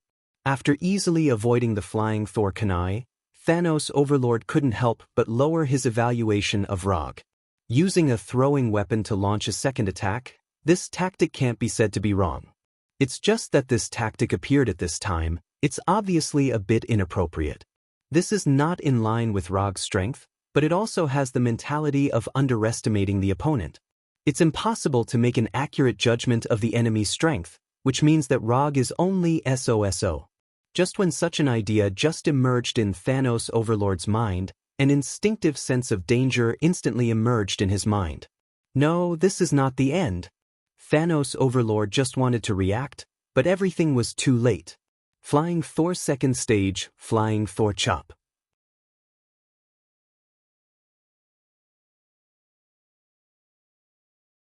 Chapter 367. Although this was the first time that Rog used Flying Thor slash in a battle, this did not affect his familiarity with this move. As long as he mastered the second stage of Flying Thor, whether it was followed by Rasengan or slash, it was equally powerful. The dark northern cold sword from the blind spot where Thanos couldn't escape, slashed at his neck like lightning. However, just when Rog thought that he would take the first blood of Thanos, an accident happened again. The northern cold blade drew a beautiful arc in the air and directly attacked Thanos' neck. Then, it slashed on Thanos' helmet that didn't look very heavy. In front of Flying Thor slash, although Thanos didn't have enough time to dodge and counterattack, he could still tilt his neck slightly. Clang. The crisp sound of metal hitting metal rang again. Relying on Flying Thor slash, Rog successfully caught Thanos off guard, and then he didn't get any results. Although the helmet worn by Thanos looked ordinary, its hardness was no worse than the double-edged sword in his hand. The northern cold sword, which cut iron like mud in front of ordinary metal, only left a finger-sized slash mark on Thanos' helmet, and did not cause any damage to Thanos. Damn it! The hardness of Thanos' helmet was far beyond Rog's expectations, which made him curse in his heart. Under normal circumstances, the existence of physical strength didn't like to wear armor, such as Hulk, who was a typical representative. Thanos' physical strength was stronger than Hulk's, but he still wore a solid armor, not giving his opponent any chance. What is called being cautious? This is it. Thanos' helmet made Rog return without success again, and it also exposed his Flying Thor slash, a surprise attack move. In front of Thanos, a powerful and highly intelligent existence, the more moves exposed, the more troublesome the next battle will be. This is why Rog has always been cautious in choosing offensive methods. The Flying Thor's slash did not deal the expected damage. Without any hesitation, Rog used Lightning Body Blink to increase the distance between them. When Rog's figure reappeared dozens of meters behind him, Thanos holding the double-edged sword slowly turned around and looked at Rog seriously. I have to admit that I underestimated you. You are an opponent worthy of being treated seriously, so I will treat this battle seriously. Rog's Flying Thor chop made Thanos feel a long-lost sense of danger. As a madman who constantly fought in the universe, it had been a long time since he felt such a threat to his life. Out of respect for Rog, he had to take this battle seriously. Don't look at how Thanos came to the Colosseum fully armed, but before Rog's Flying Thunder God slash, he always held some indifferent attitude. Sokka Star's gladiators did have some fame in the universe, but in the eyes of Thanos, these gladiators were barely qualified. Because of this, Thanos had never put Sokka Star's gladiators in his eyes. Before, he had always had a game mentality when he fought with Rog. The appearance of the Flying Thor's slash gave Thanos a reason to take it seriously. Rog didn't know what Thanos would look like when he was serious, but after Thanos said those words, he couldn't help but clench the northern cold sword in his hand and the Flying Thor's kunai. Just as Roger was thinking about how the serious Thanos Overlord would attack, Thanos Overlord, who was holding a double-edged sword, suddenly disappeared from his eyes. So fast. Thanos broke out with a speed that was no slower than Rog's lightning body blink in the chakra mode. He instantly came in front of him, and the huge double-edged sword slashed toward him. This sword cannot be blocked. Block, you will die. The terrifying combat intuition honed by rich combat experience allowed Rog to make a judgment in an instant. Thanos' sword seemed ordinary, but if he really treated this sword as an ordinary slash to block, he would definitely be cut in half by Thanos. Flying Thor. When Thanos' double-edged sword was about to cut Rog's head, Rog's figure disappeared again, disappearing out of thin air in front of Thanos. This time, Rog did not use the Flying Thor to counterattack, but purely retreated. In just a moment, he came to the vicinity of Hulk from Thanos' double-edged sword. Relying on the Flying Thor technique on Hulk, he successfully escaped Thanos' lightning-like sword, and he couldn't help but be shocked. Thanos had never been known for his speed. At least in Rog's memory, Thanos' speed could only be regarded as average. But just now, Thanos relied on his incomparably strong body and broke out with an amazing speed that was completely inconsistent with his body shape. If it weren't for Rog himself being very good at this kind of rapid attack, Thanos' sword had a more than 90% chance of hitting him directly. Does he have to be so abnormal? This kind of physical fitness is cheating. Your reaction is really fast, but how many times can you escape? After the sword missed, Thanos did not show any unexpected look, but instead, he looked at Hulk next to Rog with interest. Now Hulk was in a close combat with Black Short Star, and they did not pay attention to the sudden appearance of Rog. Rog just relied on the flying Thor to avoid Thanos' attack, but Thanos also noticed something from his evasion. When he first appeared, Rog used the flying Thor to teleport to Hulk's side, and instantly came from the top box to the arena. And just now, he used the flying Thunder God to avoid Thanos' attack and came to Hulk's side again. For others, there was no relationship between the two, but Thanos saw the key point. Hulk was the key point of Rog's two teleportations.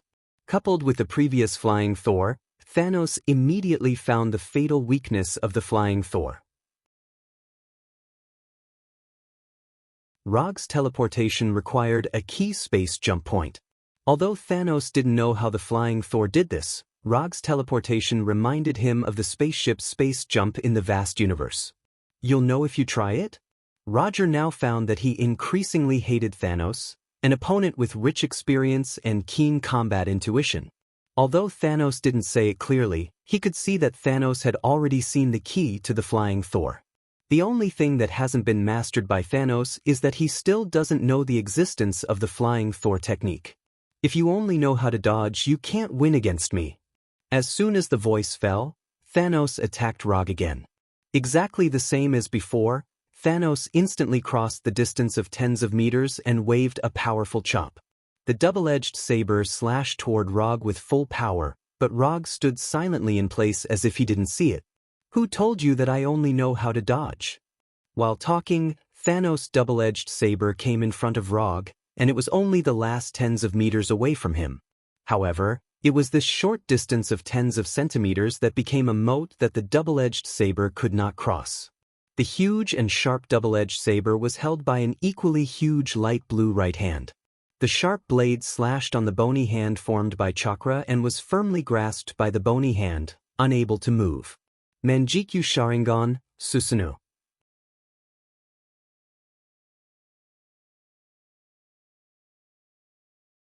Chapter 368. If there were other options, Rog wouldn't want to use Susanoo so soon.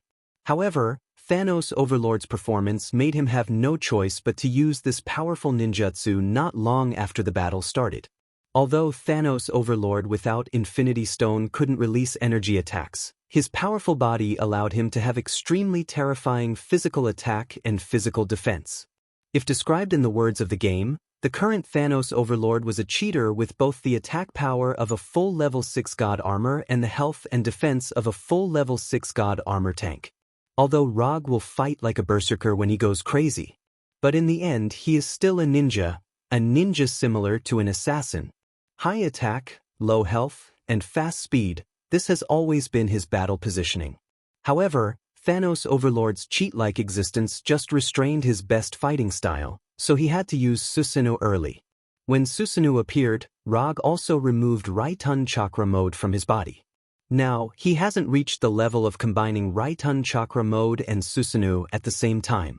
When Susanoo's materialized skeletal hand firmly grasped the double-edged sword, Thanos Overlord's face showed an unexpected look for the first time. Thanos Overlord thought that he had figured out Rog's fighting style, but in the blink of an eye, Rog gave him a new surprise. His right hand slightly exerted force, but the double-edged sword held by Susanoo didn't move. This energy-materialized armor is a bit interesting. What's the name of this move? With this move alone, you have the qualifications to be famous in the universe. Although Susanoo hasn't launched an attack yet, Thanos Overlord has already seen the powerful potential of Susanoo. Its defense is amazing, and its strength is not weak. Even if this move can only be used as a simple defensive move, it can be regarded as a very good move. Thanos Overlord was very clear about the attack power of his double-edged sword, so he was very clear about what kind of defense was needed to block his double-edged sword. Susanoo. The name of this move is Susan. Rog didn't mind Thanos Overlord knowing the name of Susanoo. Even if Thanos Overlord's combat experience was rich, it was impossible for him to know the secret of Susanoo from a name. If Thanos Overlord could really do this, he would have already become a terrifying existence at the level of Heavenly Father, or even a single universe level. Susanoo, this name is good. Thanos Overlord's right hand tried several times, but he couldn't pull the double-edged sword out of Susanoo's hand. Susanoo is not just good name. As soon as his voice fell, Susanoo suddenly changed to its second form with flesh and blood and flesh and blood.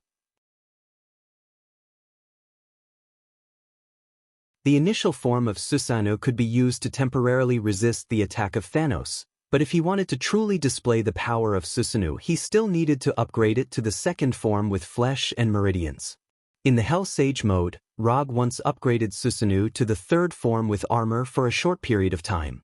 But that was a temporary breakthrough to the third form under special circumstances, not the real level of his Susanoo. If it was possible, Rog would like to play the Susanoo Great Buddha again. Unfortunately, the current him was still unable to do so. However, even the second form of Susanoo was enough to compete with Thanos Overlord for a while. When Susanoo was upgraded to the second form, Rog didn't hesitate and immediately manipulated Susanoo's right hand to grab Thanos Overlord's double-edged sword and threw it into the distance. Disarming was only the first step. When Susanoo's right hand took away Thanos Overlord's double-edged sword, Susanoo's left hand also emerged a Super Jade Rasengan with a diameter of several meters. The madly rotating Super Jade Rasengan was just formed and was pressed by Susanoo to Thanos Overlord not far in front of him. He didn't know if it was because he was confident enough or wanted to personally experience the power of Super Jade Rasengan. Facing Susanoo's Super Jade Rasengan, Thanos Overlord didn't retreat, but fiercely punched at Super Jade Rasengan. Boom! Super Jade Rasengan containing a lot of chakra and Thanos Overlord's right fist fiercely collided, and then it shattered. In front of Super Jade Rasengan with a diameter of several meters, Thanos Overlord's right fist seemed so small. However, such a seemingly completely unequal right fist broke out with a shocking force, directly smashing Super Jade Rasengan that was bigger than Thanos Overlord. The terrifying explosion shock wave and the uncontrolled chakra turbulence hit the surrounding like a tsunami, blowing away Hulk, 5 Black Radiance generals, and others who were fighting in the arena. The ground of the arena completely collapsed, and spiderweb-like cracks spread throughout the entire arena. Even the metal walls around the arena had cracks and holes in them from the terrifying shockwave of the explosion. For a time, broken stones and metal fragments flew around, and the sky was filled with flying dust. Fortunately, the audience in the auditorium had already begun to evacuate from the battle. Otherwise, who knows how many innocent spectators would have been affected by the terrifying explosion shock wave.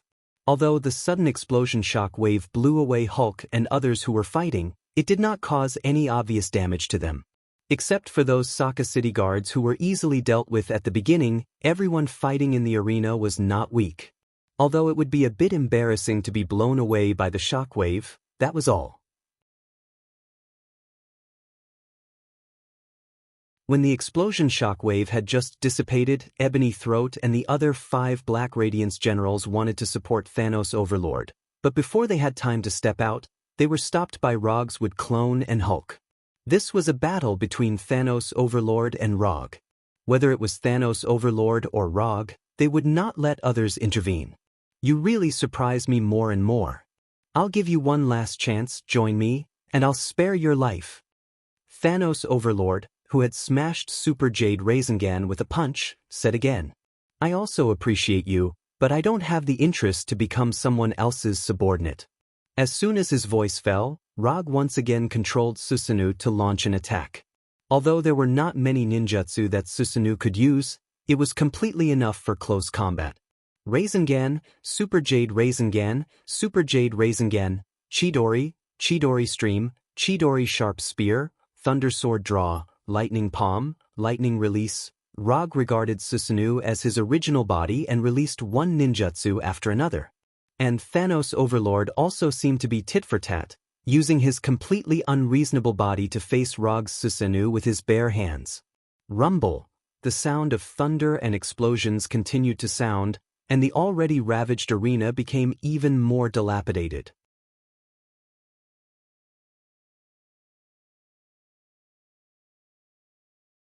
Chapter 369. Scarlet Dusk Arena Theme Hotel, Top Floor Royal Suite. Is Rog really going to be okay? That man is Thanos. Noah stood behind Natasha with a two-handed greatsword on his back and asked worriedly. He has never lost since his debut, I believe in him. Natasha stood in front of the huge floor-to-ceiling window in the living room, looking at the distant arena that was constantly surging with silver-white lightning and violent explosions, and slowly said, I admit that he is very strong, but that man is Thanos after all. You are from Earth, so you may not know how terrifying Thanos is. Thanos is a terrifying existence that can destroy a civilization by himself. Natasha was full of confidence in Rog, but Noah was not as optimistic as her. As the deputy head of the rope trappers, Noah knew better than anyone else how terrifying Thanos, known as the Emperor of the Universe, was. In his view, Rog was the kind of powerful existence that could dominate a planet. And Thanos was the pinnacle existence that could dominate the universe. Are you trying to escape? Natasha still didn't look back and asked calmly. No, I absolutely don't have such an idea, but I don't think he should be an enemy of Thanos. We are not venerable Gao's people, and we will not live in Sokka Star forever. We don't need to offend such a powerful existence as Thanos. To be honest, when Rog confronted Thanos, Noah did have the intention to escape immediately. Now that the entire Sokka city was in chaos, with his strength, as long as he was careful, he could easily grab a spaceship and then quietly leave Sokka Star, completely getting rid of his hostage status. But before he could implement this plan, he remembered Rog's warning. This is a safety device, but I believe you are a smart person, you won't let this safety device take effect. Thinking of this, Noah couldn't help but touch his neck. Forget it, I'll believe him this time. A person with such powerful strength can't be a reckless guy. After touching his neck for a few seconds, Noah finally made a decision. While Natasha, Noah, and the others were anxiously waiting for Rog's return, Rog in the gladiator arena was caught in a dilemma. Relying on the powerful defense granted by Susanoo, Rog didn't have to worry about being seriously injured or killed by Thanos for the time being. Thanos can't hurt him for the time being, but he can't give Thanos enough fatal damage. Using the Meridian system in Susanoo, Rog can make Susanoo perform ninjutsu on his behalf. However, Susanoo's ninjutsu couldn't cause serious damage to Thanos. With the passage of time, the chakra in his body was being consumed at a terrifying rate. Whether it is Susanoo or those ninjutsu, they all consume a lot of chakra. What's more, before using Susanoo, he also summoned 4 with clone jutsu, which took away a lot of chakra from his main body. Don't look at his crazy release of ninjutsu like a ninjutsu cannon, but the damage these ninjutsu can bring to Thanos is extremely limited. The strength of Thanos' body is far beyond his expectations. Now he finally understands why Thanos can use a set of military boxing to completely defeat Hulk. Although Thanos had a human-like body, his body was completely beyond the concept of human beings. His flesh and blood is comparable to God. This is the deepest feeling Rog has had since he fought with Thanos. No, I can't continue like this. If I continue to fight like this, sooner or later, Thanos will die here. Rog perceived the remaining chakra and intended to end this war of attrition as soon as possible. Just like Roger, the current Thanos was getting more and more frightened as he fought. Thanos thought that Rog was just a strong man from a certain planet, a strong man with some strength, but only at an ordinary level. However, after really fighting with Rog, especially after fighting with Rog's Susanoo, Thanos was surprised to find that Rog was a powerful existence that was not much weaker than him. If he was not present, he could single-handedly take on the 5 Black Generals and the entire Vanguard Guard Corps. Thanos made an extremely rare high evaluation of Rog's strength. There are not many people who can make Thanos make such an evaluation, even looking at the whole universe. For example, Asgard's father of gods, Odin, and the planet devourer who lives by devouring planets. Of course, in addition to Odin and the planet devourer, there are many stronger existences in the universe. But those existences basically don't care about what happens in the universe. As long as the universe is not destroyed, even if all the civilizations and lives in the universe disappear, they may not care. Thanos was thinking about how to attack Rog and Susanoo, and Rog was also thinking about how to restrict Thanos for a while so that he could take Hulk out of the arena. If you want to restrict the enemy, the best choice is to use sealing technique. Rog doesn't know many sealing techniques now, only the 4-symbol seal and the King Kong seal. However, these two sealing techniques are not suitable to restrict Thanos, so he intends to use the magic he learned in Camartage. Although from the perspective of the sorcerer profession, he is not a very pure sorcerer. But what can't be denied is that he has a talent in spells. If not for this, there would be no need for Sorcerer Supreme to accept him as a student who was not in the plan. Would release, would human jutsu. Would release, would dragon jutsu. Unlike other ninjutsu, would release is a Kekkei Genkai and can only be used by Rog himself. However, with the protection provided by Susanoo, he doesn't need to worry about being attacked when he uses these two ninjutsu.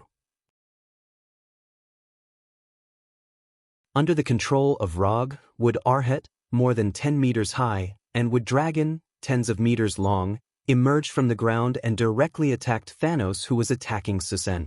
The power of Wood Arhat and Wood Dragon is unquestionable, but it is too realistic to expect them to completely entangle Thanos. With the combat power shown by Thanos, Wood Arhat and Wood Dragon can only buy more than 10 seconds at most, and then they will be completely torn into ordinary wood by Thanos. However, Rog didn't expect Wood Arhat and Wood Dragon to completely entangle Thanos. What he needed was just a time for him to cast magic without being disturbed.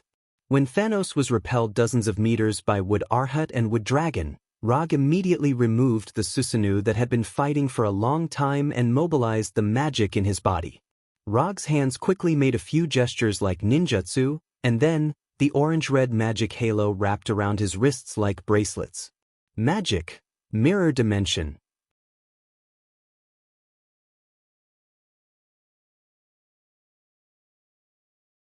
Chapter 370. The mirror dimension is an independent space parallel to the real world. No matter what happens in the mirror dimension, it will not have an impact on the real world. In Camartage, the mirror dimension is often used as an independent training space. Of course, because the mirror dimension and the real world are parallel to each other, the mirror dimension can also be used to monitor the real world, or to isolate dangers from the real world or the multiverse. However, in the hands of Rog, the biggest role of the mirror dimension is to isolate his enemies and become a cage-like existence. When the mirror dimension was completely prepared, Rog did not hesitate, and his hands wrapped in an orange-red halo suddenly pushed forward. With the push of Rog's hands, an invisible energy surged out like a wave. In the blink of an eye, Rog enveloped everyone in the arena in the mirror dimension. Unlike the real world, in the mirror dimension, there was a sense of mirror refraction like folded glass in the empty air. In order to pull Thanos, the 5 generals of Black Radiance, and the others into the mirror dimension space, Rog's mirror dimension space this time was quite large. Not only did it cover the entire Colosseum, but it also included the city area outside the Colosseum.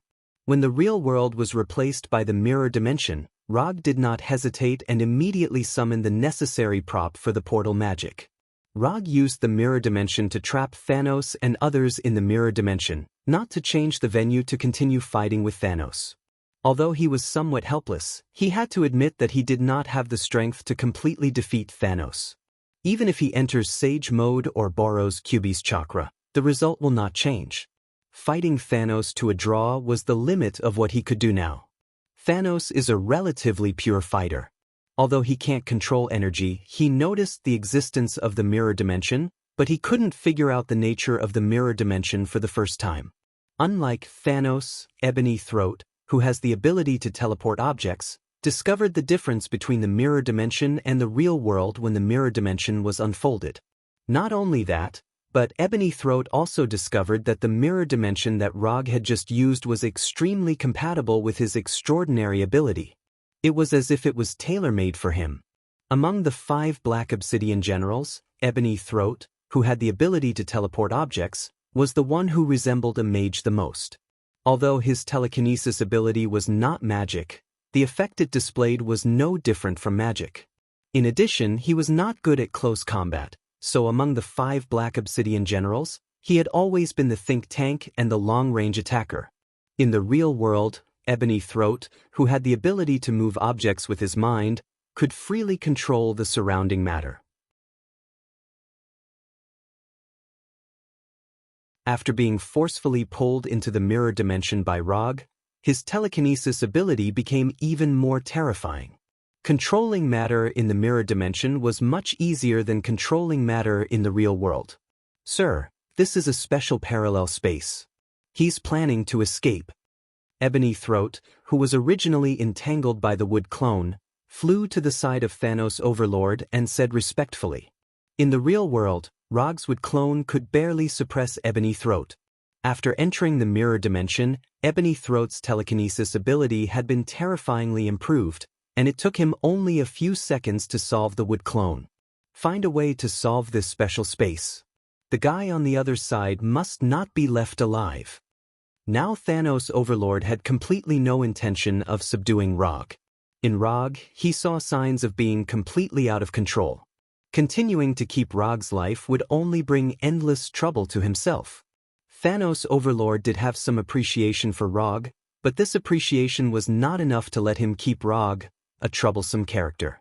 With the help of Ebony Throat, Wood Arhat and the Wood Dragon, who could not stop Thanos Overlord for a long time, were suddenly ravaged and scarred, and there were signs of collapse at any time. Rog was not surprised that Ebony Throat's telekinesis ability would be strengthened in the mirror dimension. Before casting the mirror dimension, he took this into account. However, Ebony Throat was not the only one who could telekinesis in the mirror dimension. Folding space. Matter control. In the real world, Rog could not do this. Even if he used the reality gem, he could only achieve limited control and folding. But in the mirror dimension, even if he did not use the reality gem, he could control everything at will. His hands kept turning, and the arena in the mirror dimension began to change in a way that did not conform to the laws of physics. The earth fluctuated like the surface of the water, and then quickly reconstructed like building blocks. The sky began to reverse, gravity began to reverse, and everything in common sense began to change. In this strange world that seemed to have been turned upside down, Rog seemed to have transformed into the master of the world, dominating everything in the mirror dimension. Although Wood Arhat and the Wood Dragon fell down and turned into a piece of lifeless wood, the attack of Thanos Overlord and Ebony Throat did not decrease. All kinds of bricks, stones, metals, and other items, like a swarm of bees, attacked Thanos Overlord and others. At the same time, the chaotic gravity and the mysterious space folding also made Thanos Overlord and others fall into an unprecedented passive situation. Under the control of Rog, Thanos Overlord and others seemed to be targeted by the whole world, greeting all kinds of inexplicable attacks from all directions. Judging from the scene, Rog now has the upper hand, showing a powerful posture like a god. But Rog knew very well that these were just some fancy operations. Wanting to use these attacks to completely defeat Thanos Overlord was pure wishful thinking. So when Thanos Overlord and others resisted all kinds of incredible attacks, Rog did not intend to further expand the battle results, but directly flying Thunder God came to Hulk's side. Magic portal. As Rog's right hand continued to draw circles, a portal with golden sparks appeared in front of him and Hulk. When the portal was formed, Rog grabbed Hulk's shoulder and threw Hulk, who was far larger than himself, into it. Then he went in as well. Using the portal, Rog and Hulk returned to the real world and returned to the empty Colosseum. Are we not going to fight? Although he had been fighting with Dark Short Star for a long time, Hulk was still somewhat unsatisfied at this time. No more fighting. There will be opportunities in the future, let's call it a day. Rog quickly replied to Hulk, then grabbed his right hand and flying thunder god again. In the next second, Rog and Hulk returned from the messy Colosseum to the royal suite of the Scarlet Dusk Hotel.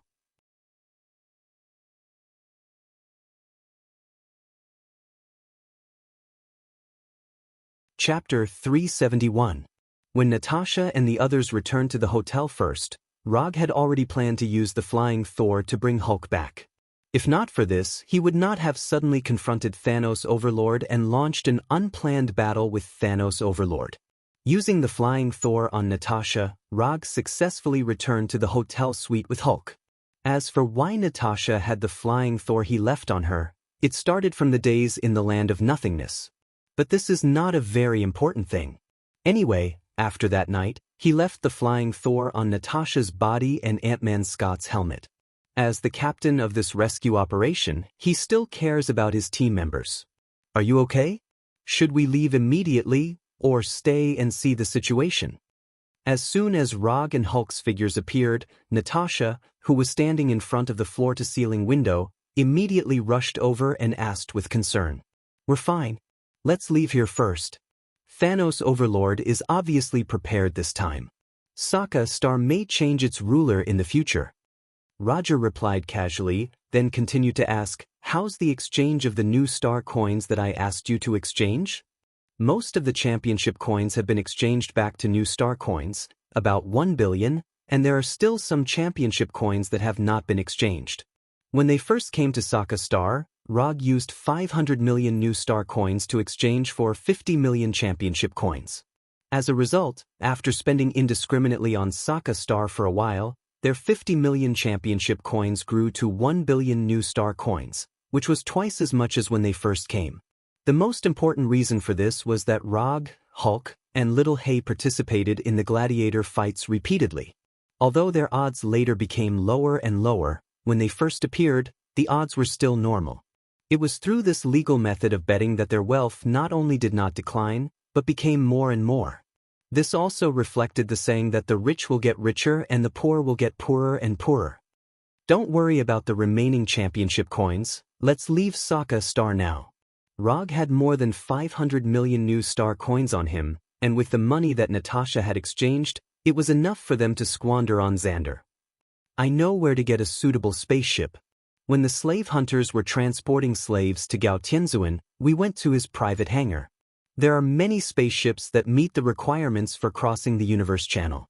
At this moment, Noah, who was standing aside, suddenly stepped forward and said to Rog, I appreciate your initiative, but we can't use the spaceship for the time being. We'll leave by other means. Rog glanced at Noah and said with a smile. Before he returned to the hotel, he was still wondering if Noah would take advantage of the chaos to escape. In the end, not only did Noah not run away, but he even showed signs of taking the initiative to integrate. This made him feel slightly gratified. However, even though he was pleased, it did not mean that he would let Noah go. That was a separate matter. Things still had to be made clear. Just like Thanos appreciates Rog, but this does not prevent Thanos from wanting to kill Rog. In this regard, Rog and Thanos were indeed very similar. To some extent, they were not the kind of people who would be easily influenced by emotions. No spaceship? Then how do we leave? After hearing Rog's answer, not only did Noah's face show a puzzled look, but even Natasha, who knew him better, was also puzzled. If you want to leave Sokka in addition to the spaceship, you can also use this. After that, Rog pointed to the ring on his right hand with his left hand.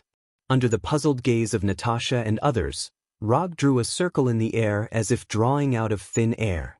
Then, a circular portal with golden sparks appeared in front of them. On the other side of the portal was the farm of the rope hunters on the outskirts of Halton City on Xander. This is the farm base of the slave hunters? Natasha asked with some uncertainty. Yes, it's the farm base of the slave hunters on the outskirts of Halton City. Hurry up and go in, I can't maintain this kind of ultra-long distance portal for a long time. Although Rog has mastered the magic taught by Ancient One, he is not an orthodox sorcerer of Kamartaj after all, and his magic power is not vast. Not every Kamartaj sorcerer can open a portal directly to Earth from the distant Titan star like Doctor Strange. The longer the distance across the portal, the more magic power it requires, and the more difficult it is to control it. Regarding this, Rog quietly tried it on the second day after he came to Sokka. Teleporting back to Xander or the Land of Nothingness is the limit of his current portal. As for returning directly to Earth or Asgard, he can't do it for the time being. Unless his magic power can be further increased, or in the Land of Nothingness, he may be able to open a portal to Asgard or Earth. Although Natasha and others didn't know how Rog did it, with their trust in Rog, they quickly crossed the portal and returned to the farm base of the rope hunters in Halton City. When everyone passed, Rog, whose magic power was about to be exhausted, walked into the portal, and then immediately closed the portal that was madly devouring his magic power. At the moment of crossing the portal, even Rog, who had the body of an immortal, couldn't help but shake and almost fall to the ground. His chakra was mostly consumed and his magic power was exhausted, which brought a double sense of physical and mental exhaustion, making him look extremely tired. This is your home ground, the rest is up to you to arrange. Rog said to Noah in a tired tone, and then returned directly to the room where he lived before and began to rest after the battle. What will become of Sokka next, he doesn't particularly care. And with the strength of Gao Tianzuan, even if he can't keep his Sokka star, he can leave Sokka star alive.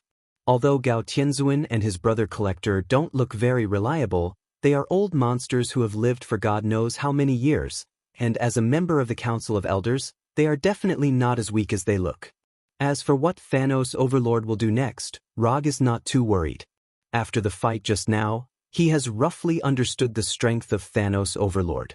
As long as Thanos Overlord doesn't collect 6 Infinity Stones, he doesn't need to worry too much about the threat he brings. The Reality Gem is now in the hands of Rog, the Time Gem is in the hands of Ancient One, the Space Gem is in Asgard, and the Spirit Gem is in the head of Illusion. Even if Thanos Overlord wants to collect Infinity Stones, he can only start with the 2 gems, Power Gem and Soul Gem. And even if Thanos Overlord collects the Power Gem and Soul Gem, he may not dare to go after Ancient One and Odin.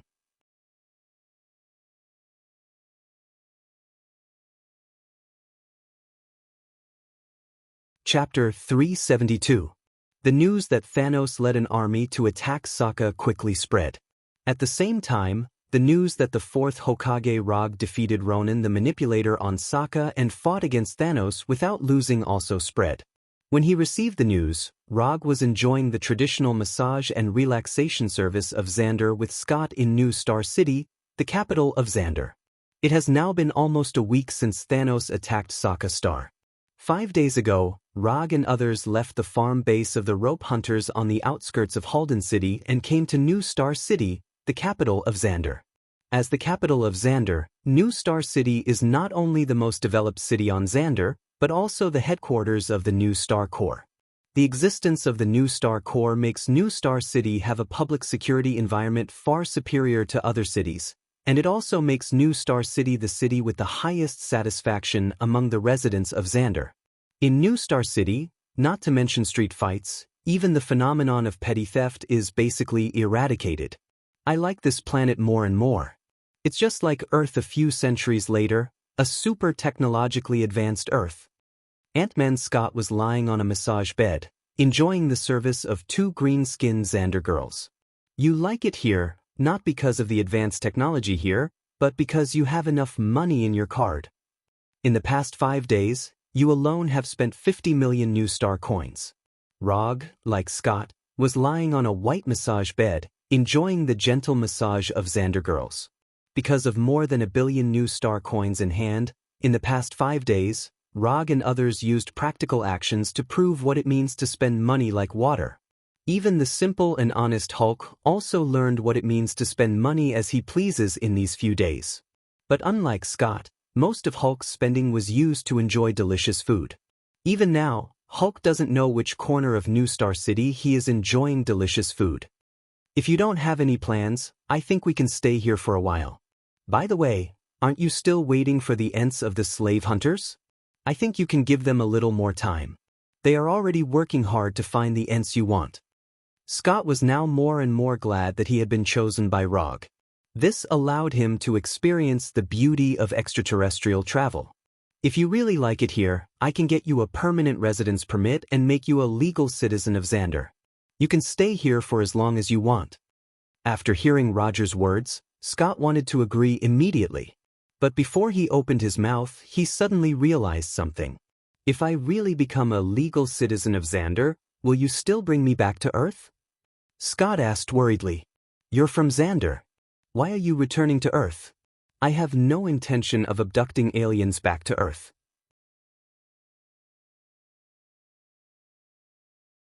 More than 1 hour later, Rog and Scott, who had been fully relaxed mentally and physically, left this male legal entertainment and relaxation place that was famous for its good service, high-quality staff, and amazing consumption level in Star City. Yes, it was a legal place for entertainment and relaxation, because all the services inside had to be taxed. Noah, the deputy leader of the slave hunters, was still with Rog and the others. Before he received what he wanted, Rog did not plan to let him go. And here, he also needed a competent driver and bodyguard. Let's go back to the hotel. The things I ordered should have been delivered to the hotel. After sitting in the luxurious car driven by Noah, Rog directly said the next destination. But Noah now began to gradually get used to his identity as a driver and bodyguard. After returning to the highest-level hotel called Bright Starry Sky, Rog returned to the supreme suite he lived in alone. After arriving at Nova City, Rog booked 5 supreme suites in this hotel. Even Noah and Blackie were assigned to their own suites. Because there was nothing particularly urgent, in the past 5 days, they fully enjoyed their trip to Xander. However, while he was eating, drinking, and squandering, Rog still did some proper business.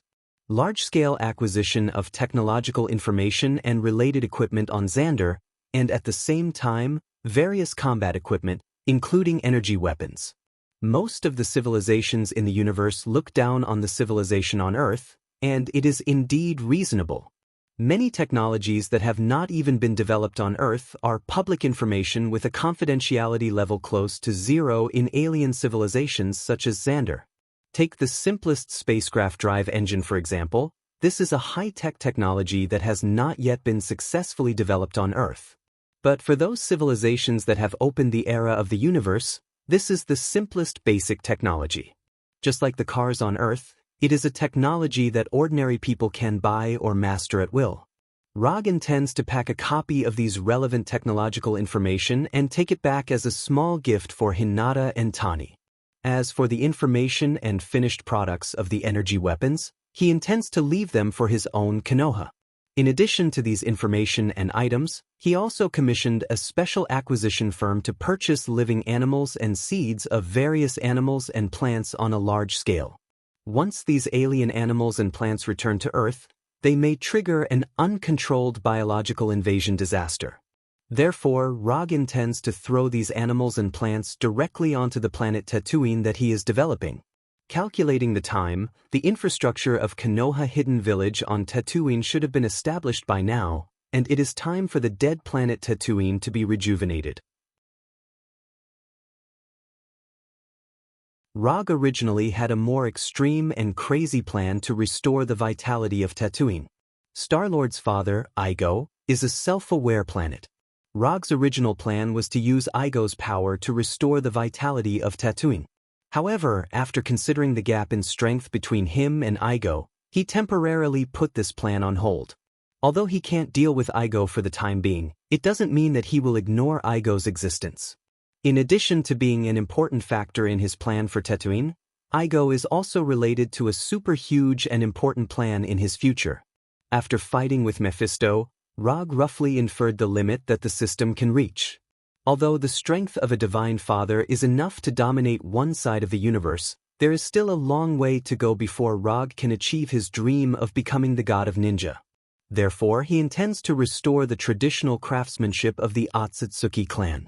Planting divine trees on an alien planet.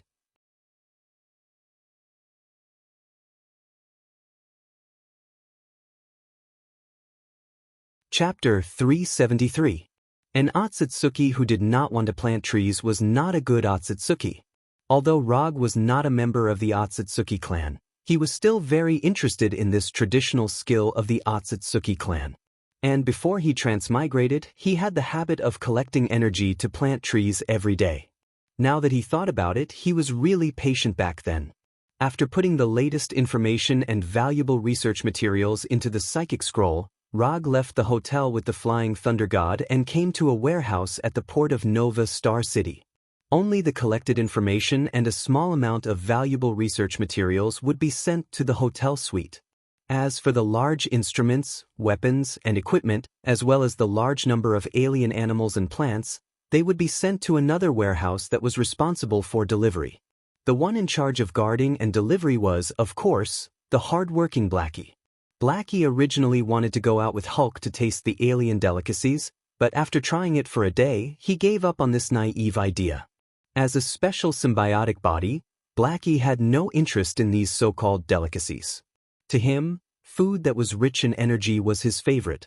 When Rog's figure appeared in the warehouse, the humanoid Blackie immediately walked over and handed the transparent glass-like tablet in his hand to Rog. Everything received in the past few days is recorded on it. I've checked the quantity, there's no problem. Thank you for your hard work. After receiving the tablet from Blackie, Rog quickly browsed through it and then put the tablet aside. Shadow clone technique. Bang bang bang bang bang. Clouds of white smoke continued to appear in the warehouse as dozens of shadow clones were summoned by Rog. After casting the shadow clone technique, Rog did not stop what he was doing. He took out the hanging ring that was necessary to cast the teleportation portal spell. After coming to Nova Star City, he had already tested it. He could directly open the teleportation portal to Tatooine from Xander. Therefore, he planned to use the teleportation portal to send the purchased instruments, equipment, and alien animals and plants to Tatooine. After putting the ring on his left hand, Rog took a deep breath and began to construct an image of Tatooine in his mind. After dealing with the hive that the Kree had exiled to Tatooine, he had never been to Tatooine again. However, this did not affect him from casting the teleportation portal magic. As long as he could visualize the destination in his mind and imagine the details clearly enough, he would be able to construct a stable portal. Of course, the premise of all this was to have enough magic power. As his right hand continued to draw circles in the air, the teleportation gate glowing with golden sparks gradually took shape. Rog heaved a sigh of relief when the 10-meter-wide portal was fully formed. Although he did not know how far Tatooine was from Xander, one thing he was certain of was that the distance between Xander and Tatooine was much closer than Sokka. At the very least, after casting the teleportation gate this time, he still had more than half of his mana remaining, and the consumption was far less terrifying than the previous time. Without any instructions, as soon as the teleportation gate appeared, the shadow clone immediately turned into a porter and began the fast and orderly transportation work. Large research instruments, cargo boxes containing weapons and equipment, metal cages holding alien animals, planting boxes with alien plants, and a large number of miscellaneous boxes including alien plant seeds were moved into the teleportation gate by the shadow clone one by one.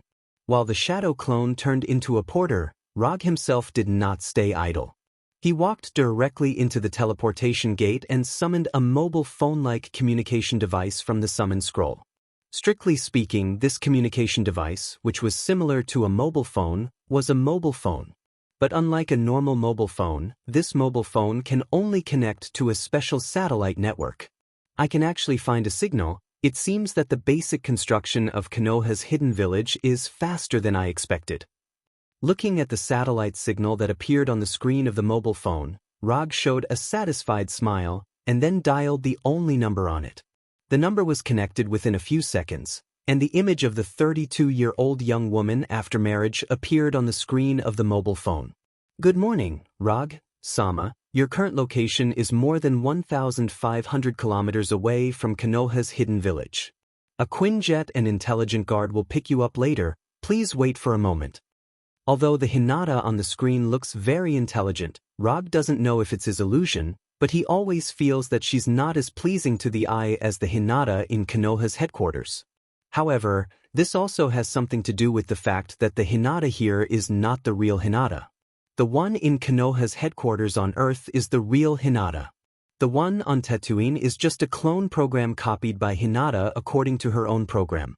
An artificial intelligence self-replicating another artificial intelligence, this is very artificial intelligence.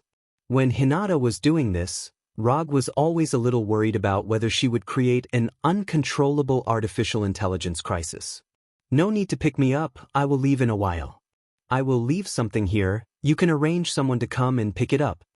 Those animals and plants, you can study them first. If there is no problem, you can raise them or plant them near Konoha. I will also send something from time to time in the future, you can arrange someone to come and pick it up. After saying that, Rog directly closed the call and threw the mobile phone that can only be used on Tatooine back into the summon scroll. When the shadow clone moved all the boxes to Tatooine, Rog returned to the warehouse on Xander and closed the huge golden portal. Ant-Man Scott squandered 50 million new star coins in the past 5 days, and Rog spent nearly 800 million new star coins for the things in the warehouse, as well as the precious raw materials in the summon scroll. In terms of the degree of squandering, he is the real spender these days. After deducting the expenses of these days, Rog has less than 500 million new star coins in his hands, but he doesn't have any particularly large expenses. Everything that needs to be bought has been bought, and the rest of the scattered things don't cost much. According to the plan, when they spend all the new star coins in their hands, they will almost return to Earth. After sending all the things in the warehouse to Tatooine, Rog returned to the hotel with Xiaohei. Not long after he and Xiaohei returned to the hotel, Hulk, who had been eating and drinking outside all day, and Natasha, who accompanied Hulk to look for delicious food, also returned to the hotel. But this time, it was not only the two of them who returned to the hotel, but also several soldiers of the New Star Corps. Hello, Mr. Rog, I am Roman Day, the Centurion of the New Star Corps. The New Star Supreme hopes to see you. That you're tuning in to the Wandering Hero YouTube channel. Don't forget to subscribe and join us on this journey to catch the most captivating stories.